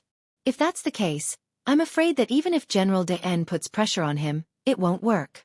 Not to mention, it's still unknown whether the two generals will really fall out with each other for a businessman like us. So, we have to make other preparations. Other preparations? What do you mean? Long Qi naturally understood the reason behind it. Officials protecting each other was not just a saying. When facing merchants, officials would always have a sense of superiority. Naturally, Nong Si's considerations had their own reasons. After pondering for a moment, Nong Si finally raised his head and said to Long Qi, "We have to be prepared. If we really can't do it, we can ask for help from the mercenaries." Ask for help from the mercenaries? Long Qi was shocked after hearing this, then he shook his head and said, No, how can the mercenaries bother with such a small matter? Besides, the Golden Border Dynasty is an independent dynasty. They have no subordinate relationship with the mercenaries. Long Qi shook his head of course. He used to be a state preceptor, but now he was just a commoner. Previously, Jianghu wanted to use him, so he was allowed to make conditions. Now that he was given 5 million taels of silver, he was allowed to do business, and he was given priority to take some goods from the commercial street. This was already very considerate. One shouldn't push one's luck. Naturally, this was also because Long Qi was currently in a weaker position. Otherwise, who knows how many times he would have taken advantage of this situation. Why not? Nong Si's face was firm. Mr. Long, didn't the mercenaries say that? They will protect the people. Oh no. It's the interests of the people under them. Now that we are in Laos, we are already considered citizens here. We are doing business and have paid the business tax. Now that we have a problem, shouldn't we ask for help? Nong Si wanted to say that he should ask for an explanation from them, but he knew that he should keep it to himself. He didn't have the guts to make things difficult for the mercenaries. I still can't. Long Qi was first persuaded by Nong Si's words, but then he shook his head. Now he was just a commoner. Who knew if the mercenaries would care about him? If he took the initiative to ask for help, what if the mercenaries suddenly wanted to settle old scores? Money moved people's hearts. Now everyone knew that he had received 5 million taels of silver from the mercenaries. If someone wanted to take advantage of him and took the initiative to ask for money, should he give it to them? As for whether the mercenaries would do this, anyway, when Long Qi was the state preceptor, he did this many times. Judging others by their own standards, of course he would think that this was the right thing to do. Long Qi shook his head like a rattledrum, which made Nong Si feel a little discouraged. The reason why he wanted to work with Long Qi was not only because he could get more goods from the business street, but also because of Long Qi's connections and identity. If he couldn't even do this, why should he work with Long Qi and give up the benefits? This was not an ordinary matter. It was related to whether he could continue to be the head of the family. If he couldn't find a reasonable solution, he would be beaten back to his original state. It might even be worse than before. After all, everyone knew that he had the ambition to be the head of the family. Back then, no matter who became the head of the family, they would all suppress him. Now that he was the head of the family, of course, Nongxi didn't want to return to the past, let alone the past that was worse than before. Nongxi didn't want to be too harsh, but he had no choice but to use his trump card. Mr. Long, you must report this matter to the mercenaries and ask them for help. If you can't do that, I don't think there's any need for you to cooperate with the Solingans. What did you say? Long Qi's gaze turned cold. The aura of a superior was revealed at this moment. Chapter 600. It was just an empty threat. Nongxi did not take it seriously. I've already made it very clear. Please reconsider your choice. That's right, working with you is the result of my insistence. However, if I'm no longer the patriarch because of this, then our cooperation will naturally end. Moreover, I think that even if there's a new patriarch, they won't work with you anymore. After all, cooperation requires both sides to work hard. The threat in Nongxi's words was very obvious. Cooperation required both sides to work hard, and also required both sides to display their strength. If Long Qi did not have the strength, the outcome would be obvious.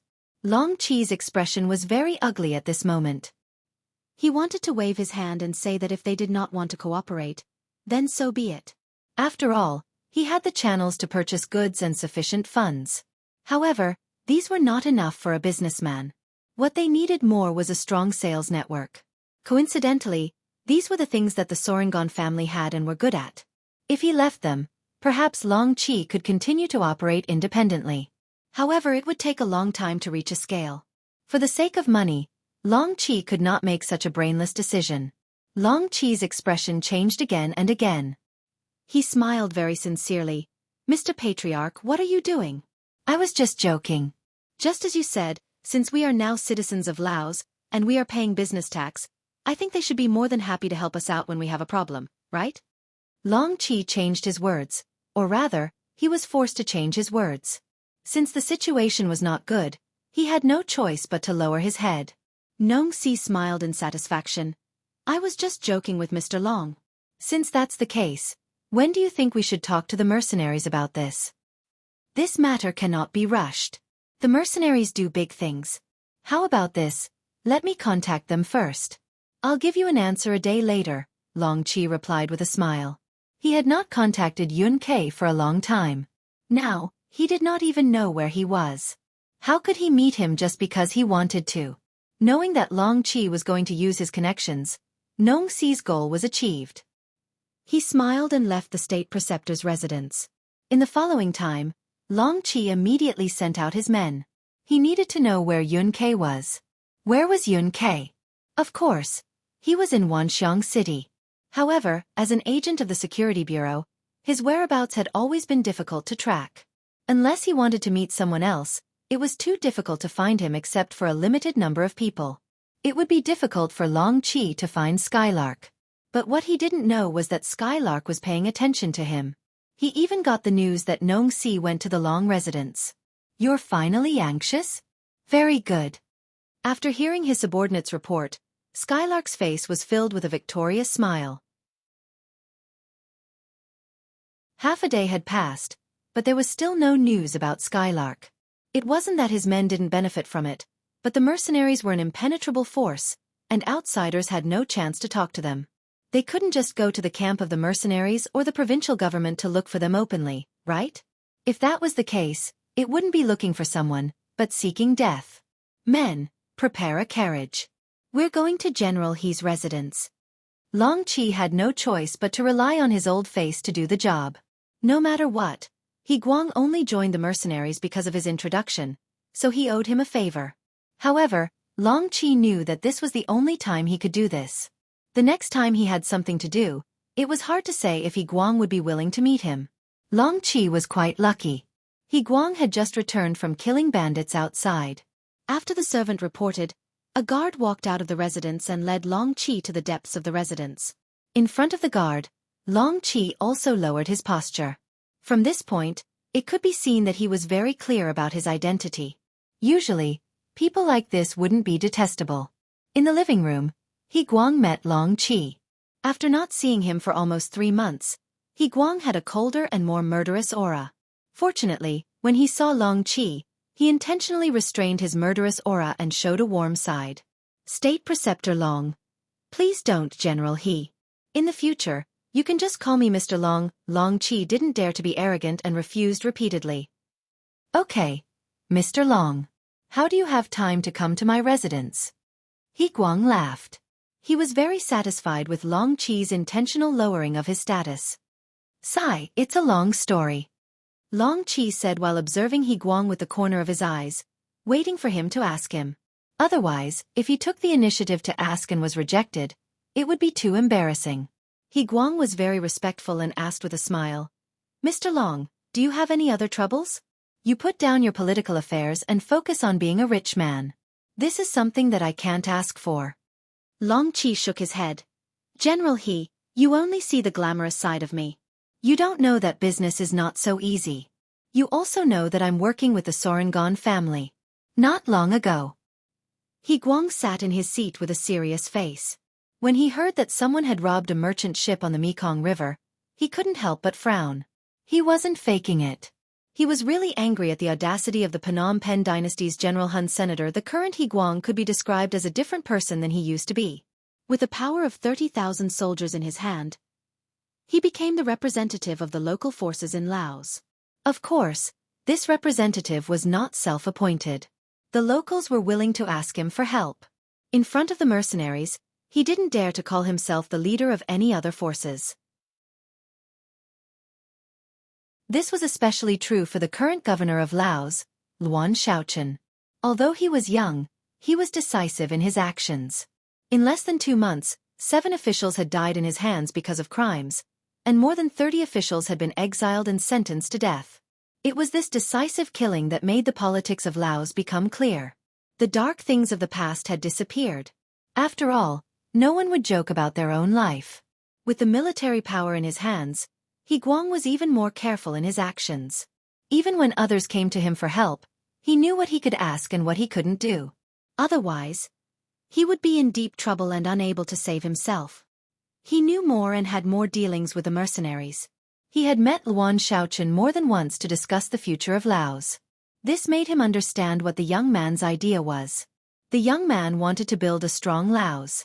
This strong Laos would not only have a strong reputation, but also allow the people here to live a rich life. In ancient times, the feudal dynasties were divided into ranks. Laos was also divided into ranks. To be specific, the Han people were the first, and the other foreign races were second, third, or even lower. Luan Shaochen wanted to lead all the people on the road to wealth, so that they wouldn't have to worry about food and clothing. Such an ambition was easy to say, but it was very difficult to achieve. Since ancient times, many people with great talents and great foresight had such a goal. However, no matter how hard they worked, there would always be people who didn't have enough to eat or wear warm clothes. It was obvious how difficult it was to achieve wealth together. Luan Shaochen had the intention to do this. In his words, as long as the people were willing to work hard and endure hardships, they wouldn't starve. Especially since the potato was a high-yield crop and had been widely planted. If they were lazy, they would be sent to reform through labor. In any case, the people had to be hardworking, and in exchange, they would also become rich. The real people were naturally able to endure hardships. In the past, even if they endured hardships, they wouldn't necessarily have a good harvest. However, under Luan Shaochen's leadership, the lives of those who could endure hardships began to change. After all, Laos was going through a huge change, and there was a lot of work to be done.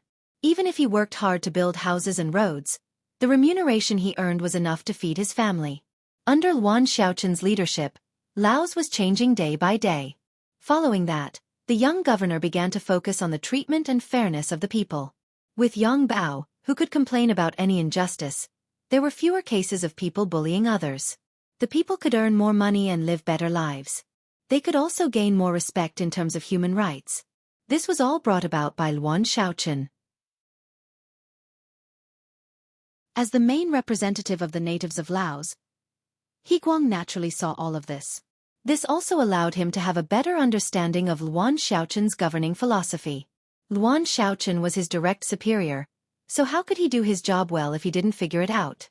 After understanding all of this, and hearing Nong Si's story, He had a feeling that Luan Shaochen would do something about it. As he had said, they were now legal citizens of Laos, and had paid taxes. Now that there was a problem outside, how could the Laos government ignore it? Okay, I understand. I will find a chance to report it to the higher-ups. He Guang hesitated for a moment, but he didn't make any promises. After all, this matter involved the Kim Bien dynasty. Although the mercenaries were powerful, they had taken down Jiaoji and Lansong kingdoms. Now was the time to digest the fruits of their labor. Who knew if there would be more problems? Long Qi knew that He Guang's current position was a little awkward. With a new master, he had to worry too much about what he said. Long Qi didn't press him too much, and instead, he cupped his fist to express his gratitude. After staying for a while, he left the He mansion. Yang was in Yang Qindong's mansion, discussing the next step. Since the plan had already started, there was no reason to stop.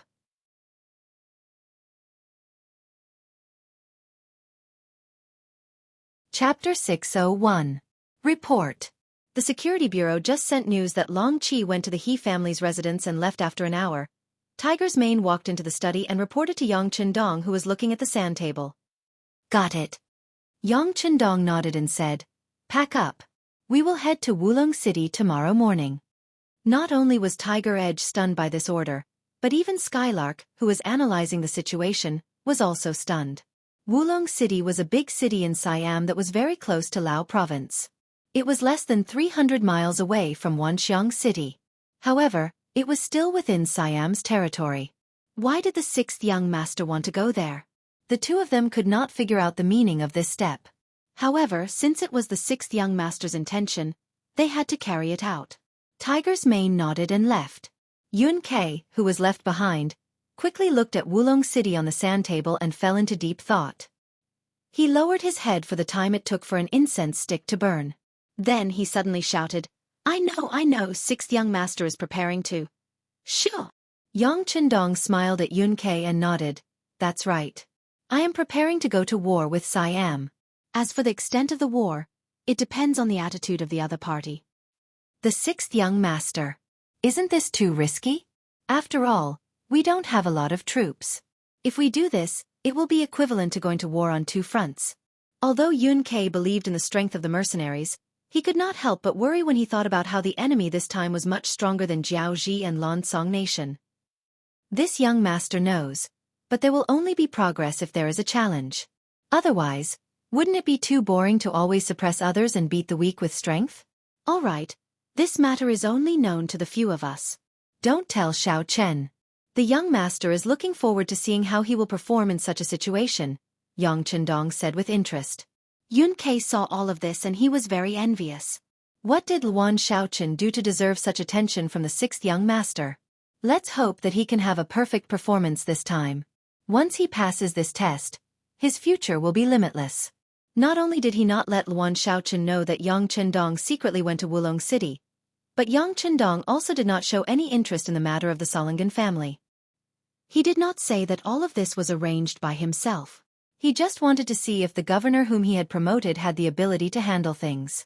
Although the other party was too young, the sixth young master's heart was still filled with hope. After a night of thinking, He Guang went to the provincial government early the next morning. He came to report to the governor, Luan Shaochen, about the results of the Laotian mercenary army and the problems in the province.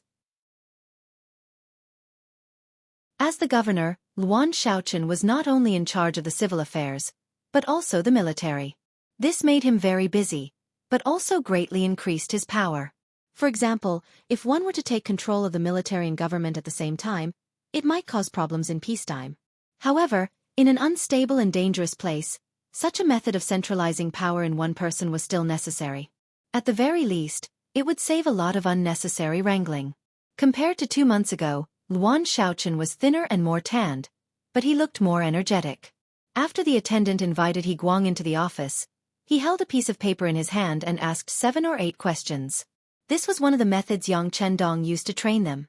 A good memory was not as good as a bad pen. When He Guang came, he was very clear about the situation of the army.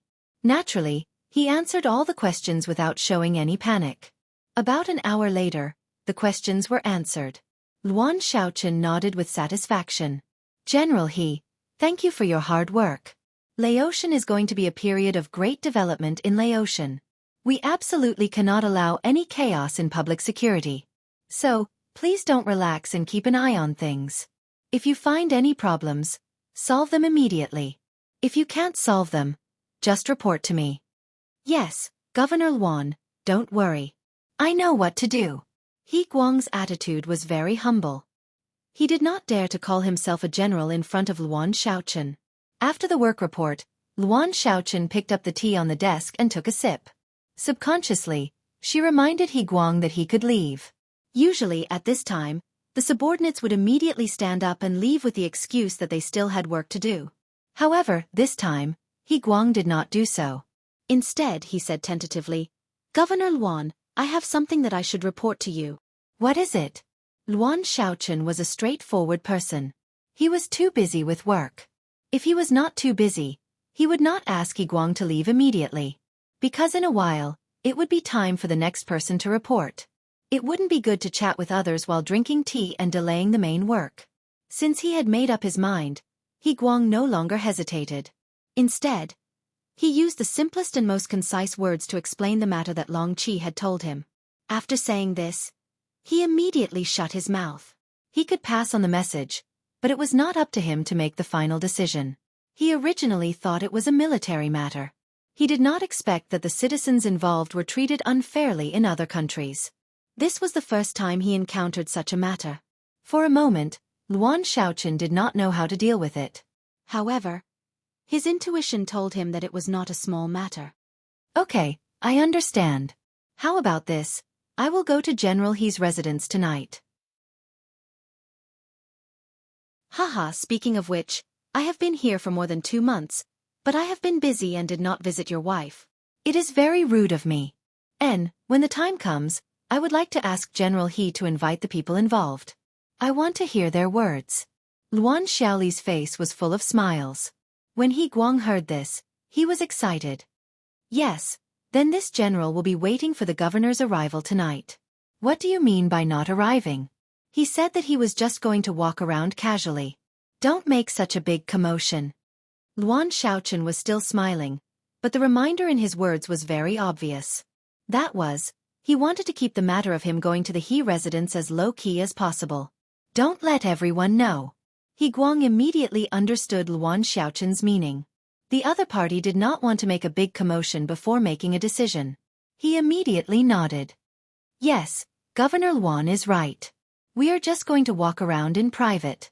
We will not disturb others. Very good. Then I will trouble General He to go and prepare. After He Guang left, Luan Xiaochen intentionally stood up to send him off. This gave He Guang a fright. He quickly said, Governor Luan, please stay. However, the moment the door closed, He Guang's bent body immediately straightened. This was the first time the governor personally sent him off after he reported his work. Although it was just for show, it was already a big improvement. It proved that his actions had caught the other party's attention. This was definitely a good start. It seems that I did the right thing by reporting this matter. I'll go back now and bring Long Qi and that Tanong Si over. I'll tell them what they can say and what they can't say when they meet Governor Luan tonight. He Guang muttered to himself as he walked out of the building. In the office, Luan Xiaochen had already closed his eyes and leaned against the back of the chair.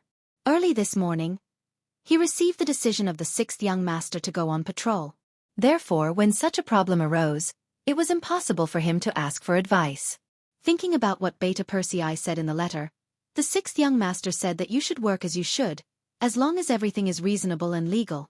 If anything happens, he will take care of it.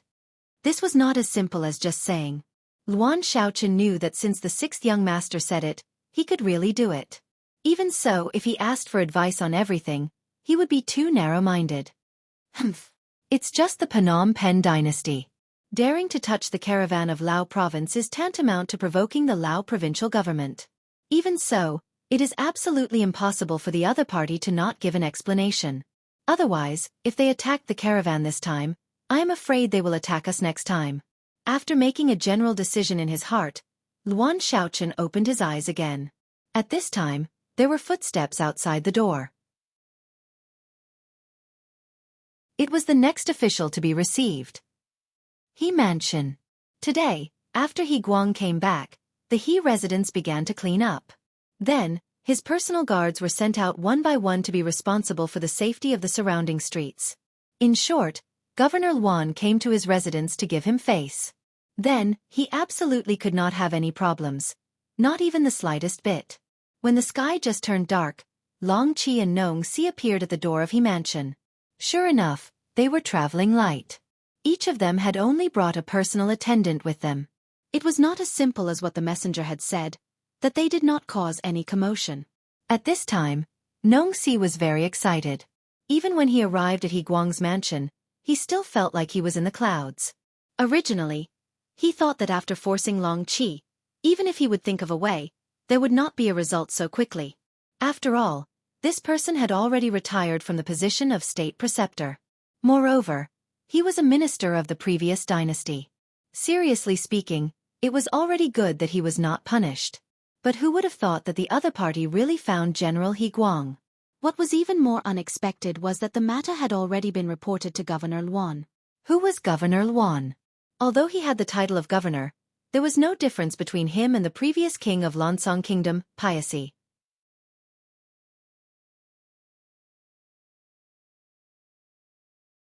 Chapter 602.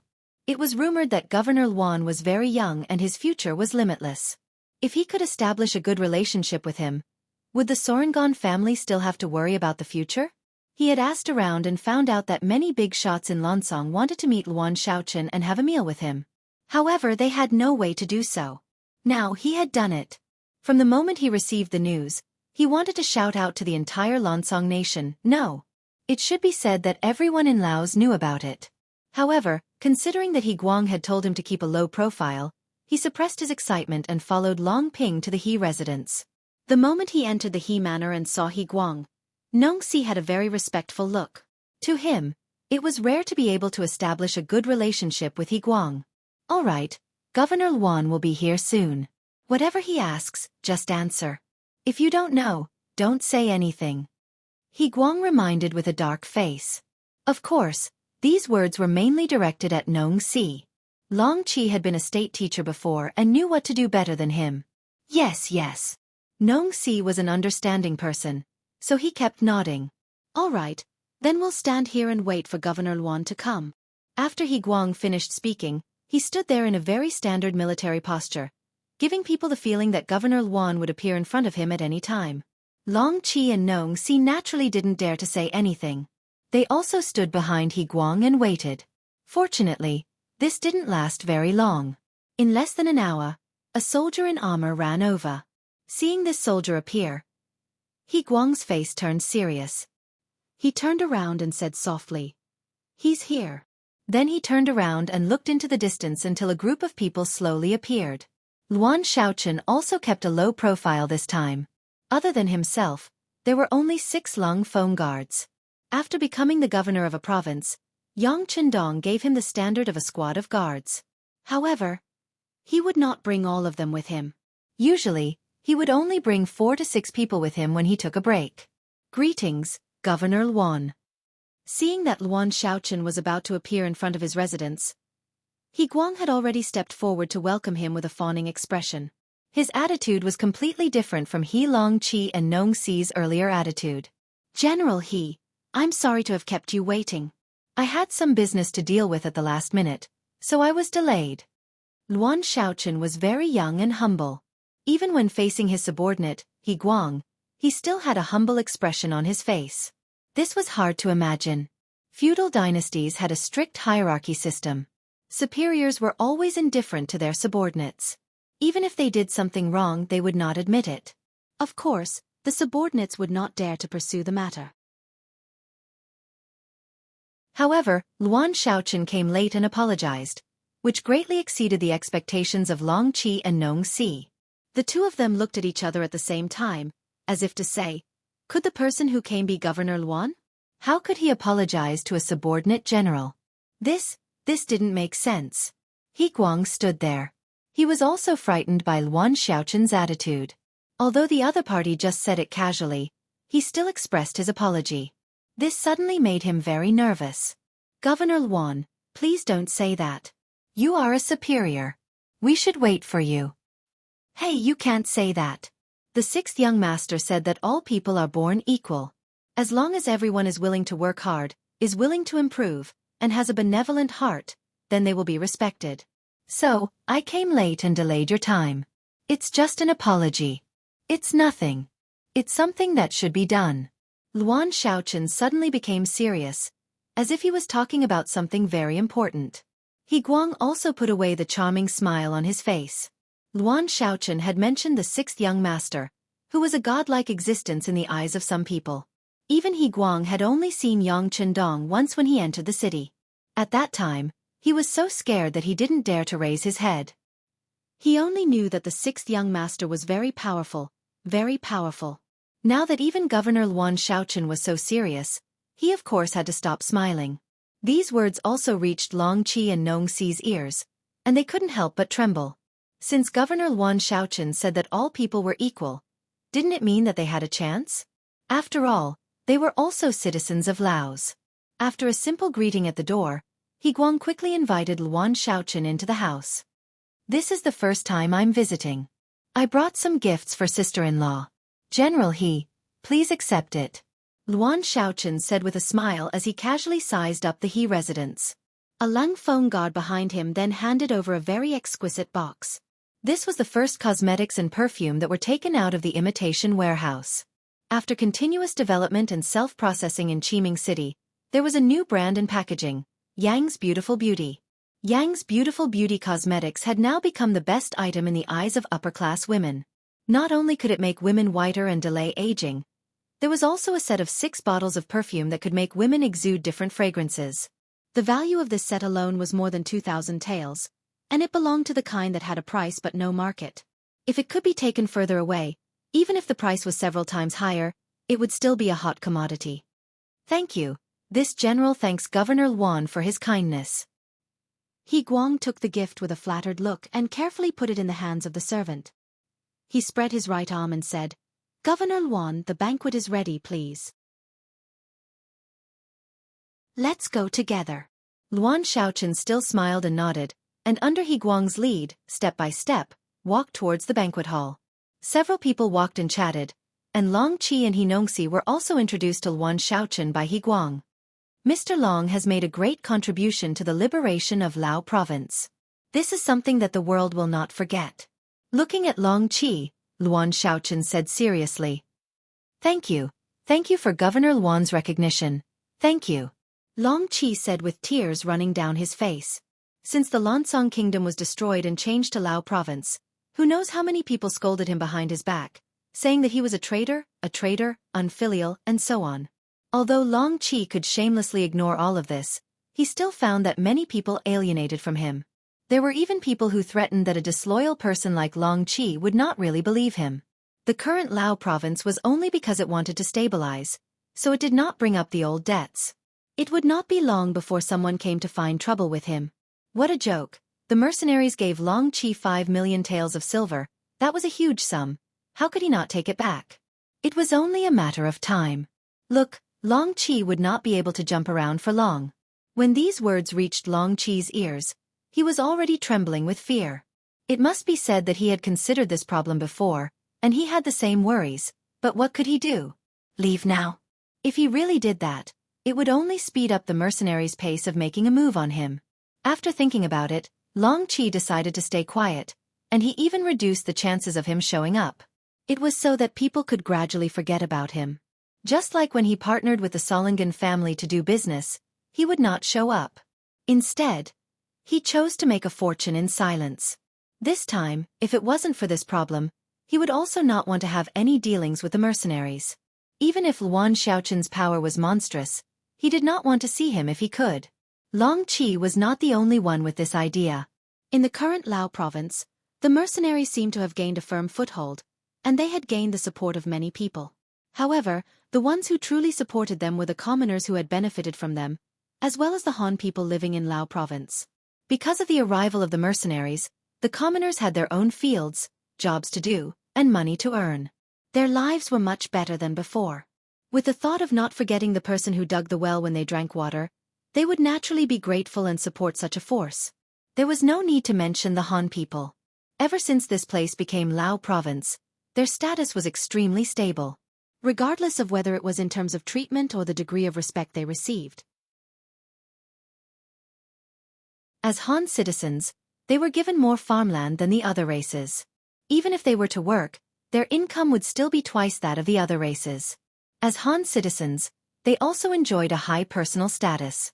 For example, when they walked on the streets, even the other races' officials would have to take the initiative to stop and let them pass first. This was something that the Han people had never enjoyed before. Furthermore, this was all brought to them by the mercenaries, so how could they not be grateful? However, they were the only ones who truly supported the mercenaries. As for the nobles and tycoons, they would only treat those who gave them more benefits. On the other hand, there was no need to talk about friendship. Only benefits were eternal. Long Qi also had such thoughts. He wanted to borrow the might of the mercenaries, but he did not want to get too close to them. This was the true thinking of people at his level. Right now, Luan Xiaoqin's words of your contributions will not be forgotten by the world, made him feel as though he had found a soulmate. He then thought about how everyone was not optimistic about him, and wanted to isolate him. However, the mercenaries, who used to be his enemy, were actually treating him so highly.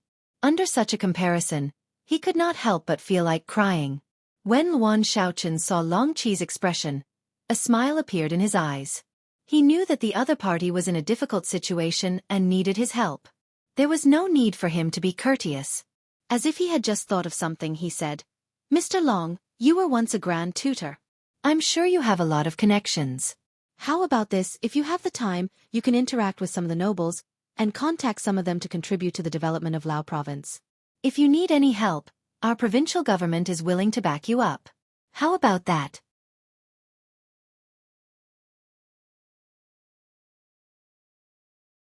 Chapter 603. This was an invitation. Long Qi was stunned at first, but before he could react, He Guang's elbow had already pressed against his waist. Although he didn't speak, the meaning was already very obvious, that is, there is such a good thing, you should quickly agree. Of course, this was a good thing. This meant that Luan Xiaoqin needed Long Qi to unite the hearts of the nobles. This was equivalent to working for the mercenaries. If anyone dared to disrespect Long Qi, it would not only be disrespecting Long Qi, but it would also be disrespecting the Lao's government and the mercenaries. The result would be obvious. In fact, Long Qi was not very old, just over 50 years old. He could still continue to shine. The most important thing was that he used to be the state preceptor here, so he was very familiar with the upper class.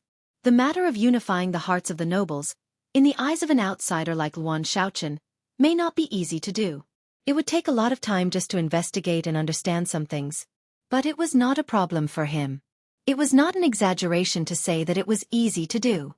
Thinking that once he could become a representative of the mercenaries, who would dare not to give face to him, Long Qi's heart immediately became lively.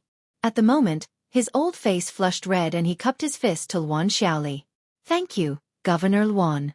As long as my old bones are still here, I will do my best to do this matter." "Haha, good." Luan Xiaoqin laughed and reached out to help Long Qi up. This was also an unexpected surprise. With Long Qi as the vanguard, many things will be much smoother. At least, he knew who could be friends and who could be enemies. It was okay to be generous to friends. But to enemies, there was only one word: kill. Kill until they were terrified, kill until they were afraid, and if it still didn't work, then kill until they were all dead. Anyway, the lives of the foreigners were never the first. After greeting Long Qi, Luan Xiaoqin's gaze fell on Nongxi again. The Sorengon family is a famous business family. This governor has also heard of it.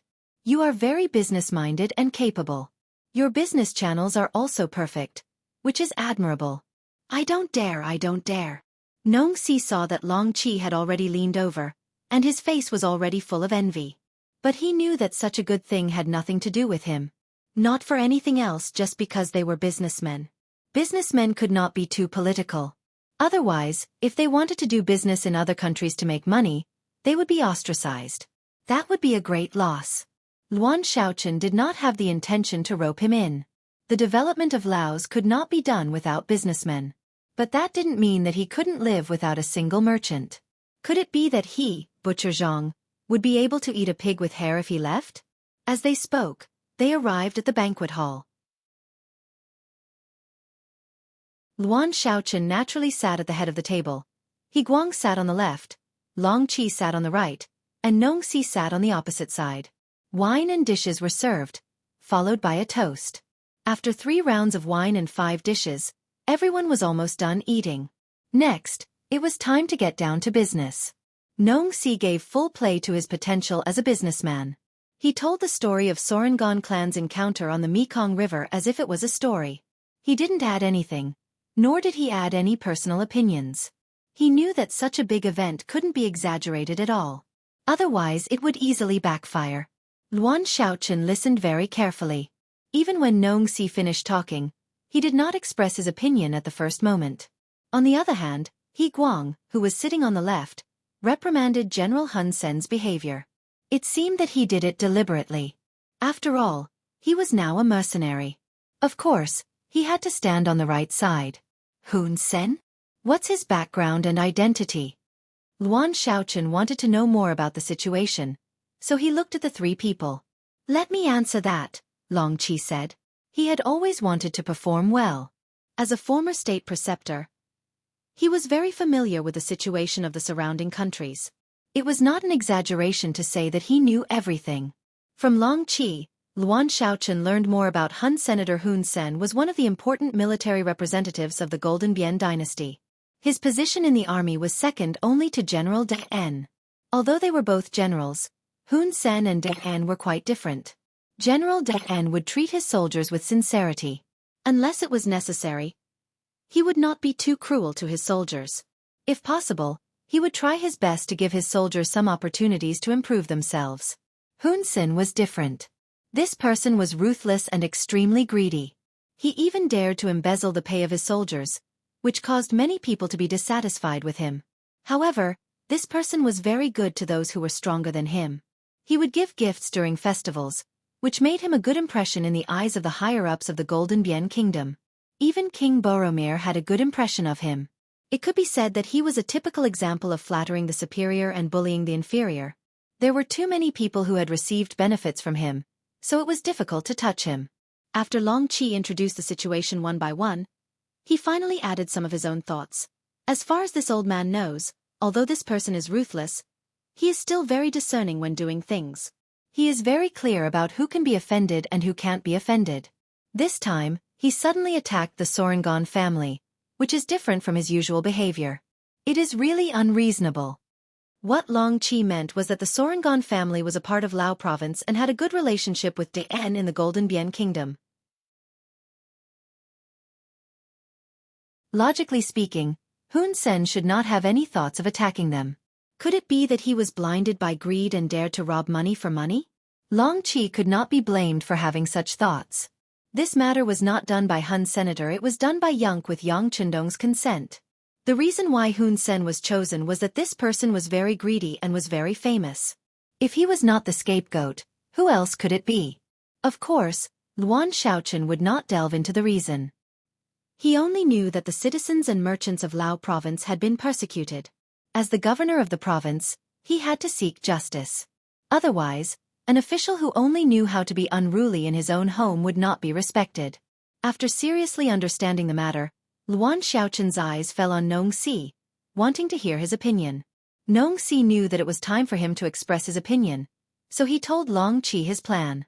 Governor Luan, I have arranged for someone to go to the Golden Bian Kingdom and ask Hun Sen to return the stolen money. I also sent someone to plead with General Dun, hoping that he can put some pressure on Hun Sr. That's it. Luan Xiaochen looked at Nong Si for a long time and realized that Nong Si had finished speaking. He looked at him with some dissatisfaction. Yes, that's it. Nong Si nodded with a puzzled face. He thought to himself, isn't it enough? It's already good enough to recover the lost money. As for the people who were killed, they can only blame themselves for their bad luck. That's not enough. Luan Xiaochen shook his head decisively, then looked at Nong Si and said, Patriarch, since you have come to me, it means that you have found the Lao provincial government. If this matter is so simple, it is tantamount to blasphemy against the provincial government. Do you understand? Nong Si just wanted to recover the lost money and reopen the trade with the Golden Bian Kingdom. He didn't think so much.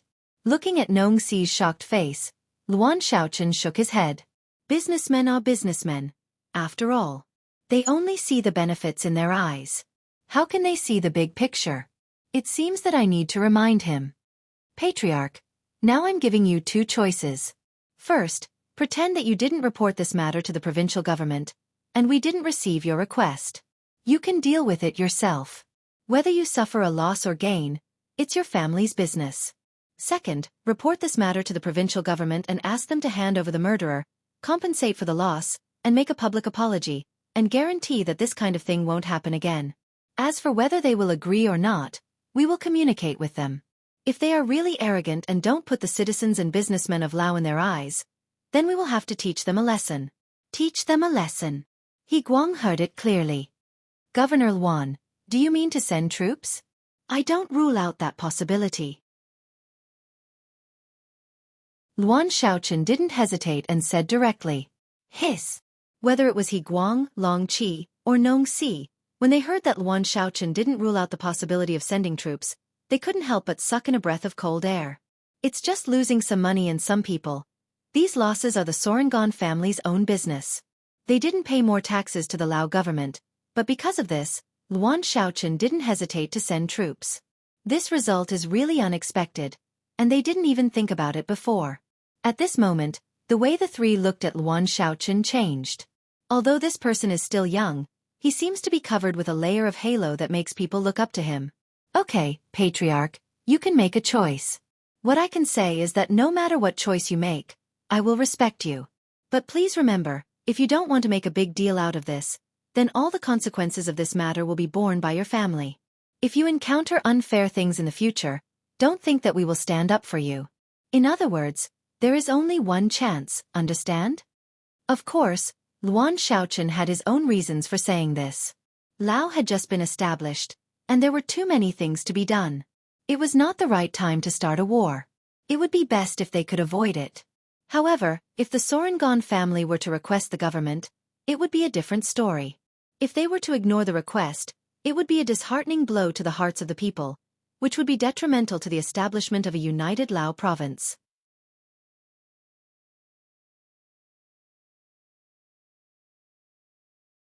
Chapter 604. For the sake of the people, for a better and more united Laos, even if the time was not right, he dared to fight. Because he believed in the sixth young master and the mercenary army. As for giving Nong Si only one chance to choose, it was because a government could not be controlled by businessmen. Today you want to do this, tomorrow you want to do something else. Do you think the government is run by you alone? Now, he had to make a decision to stop this kind of thing from happening again. Luan Xiaochen stated the conditions, and it was Nong Si's turn to think about it. This was a serious matter, and it might even involve the mercenary army. He had to be careful. Luan Xiaochen did not intend to urge him. Instead, he chatted with He Guang and Long Qi about the rich families in Laos. The casual conversation also allowed him to know more about the country, especially about some of the hidden nobles. He got first-hand information about what kind of people they were and what they liked. As for Nong Si, his forehead was covered with layers of cold sweat. He really couldn't make this decision.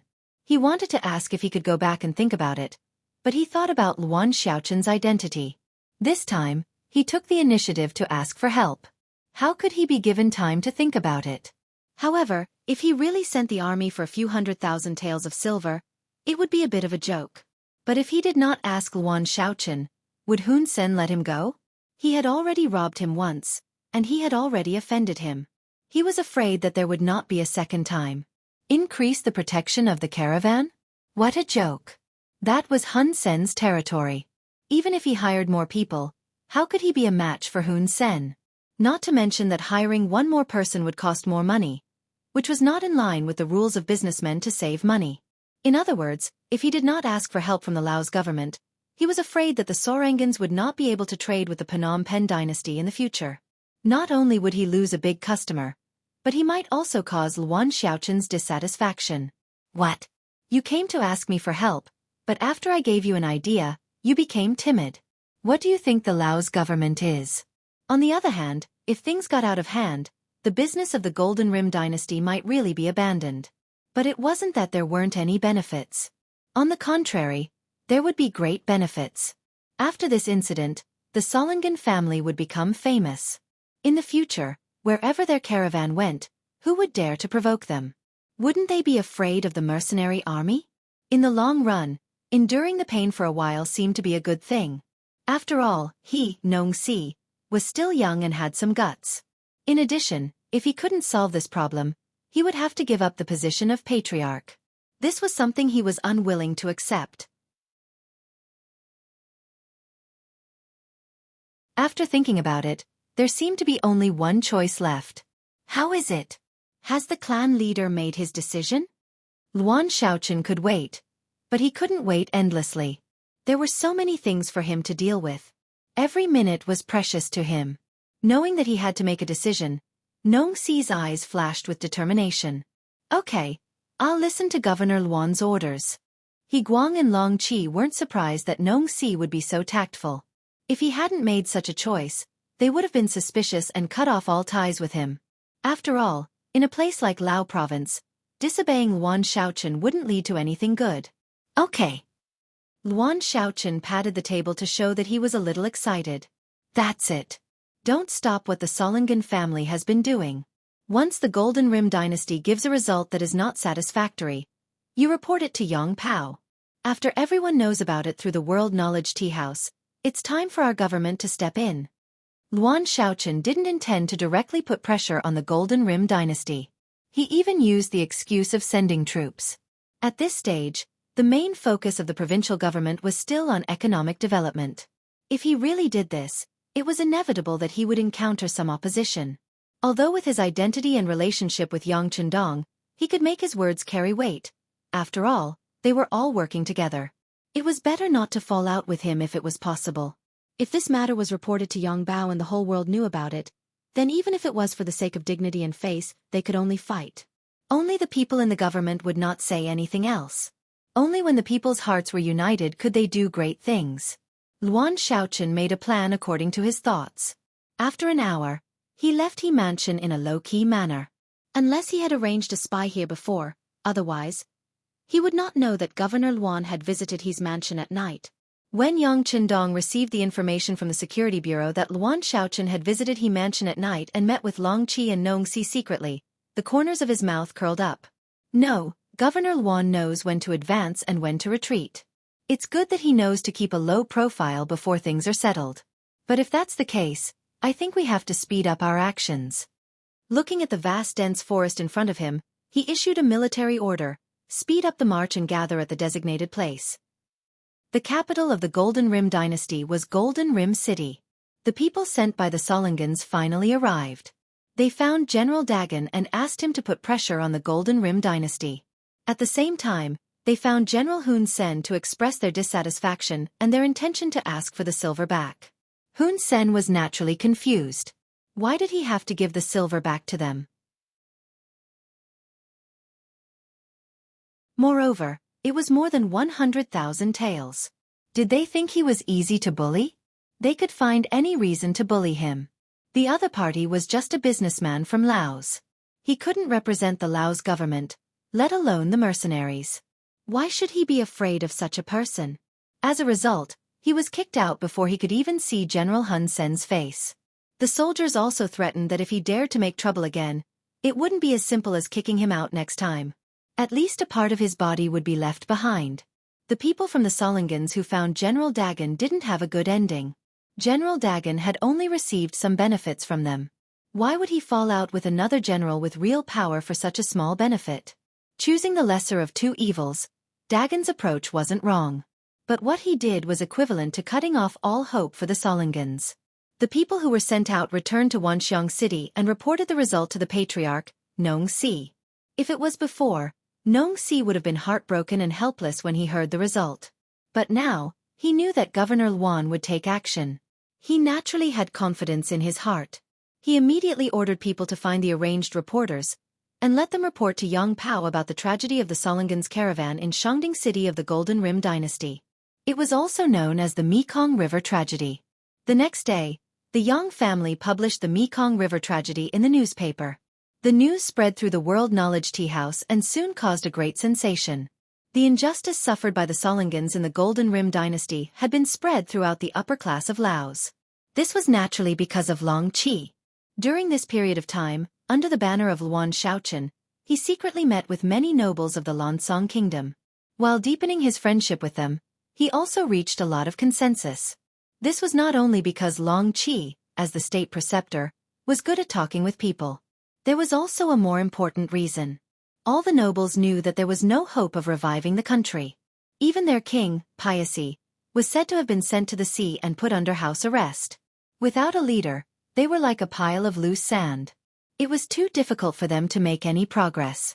They were defeated one by Long Qi using various means.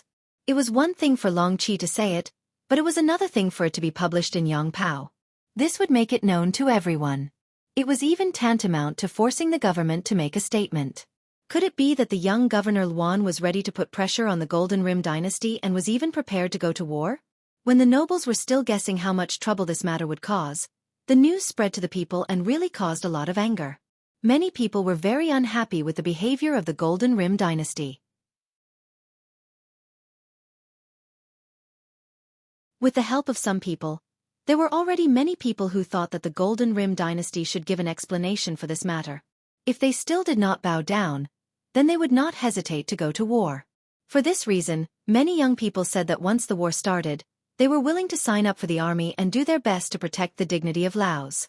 There was a motive, a reason, and even a momentum was created.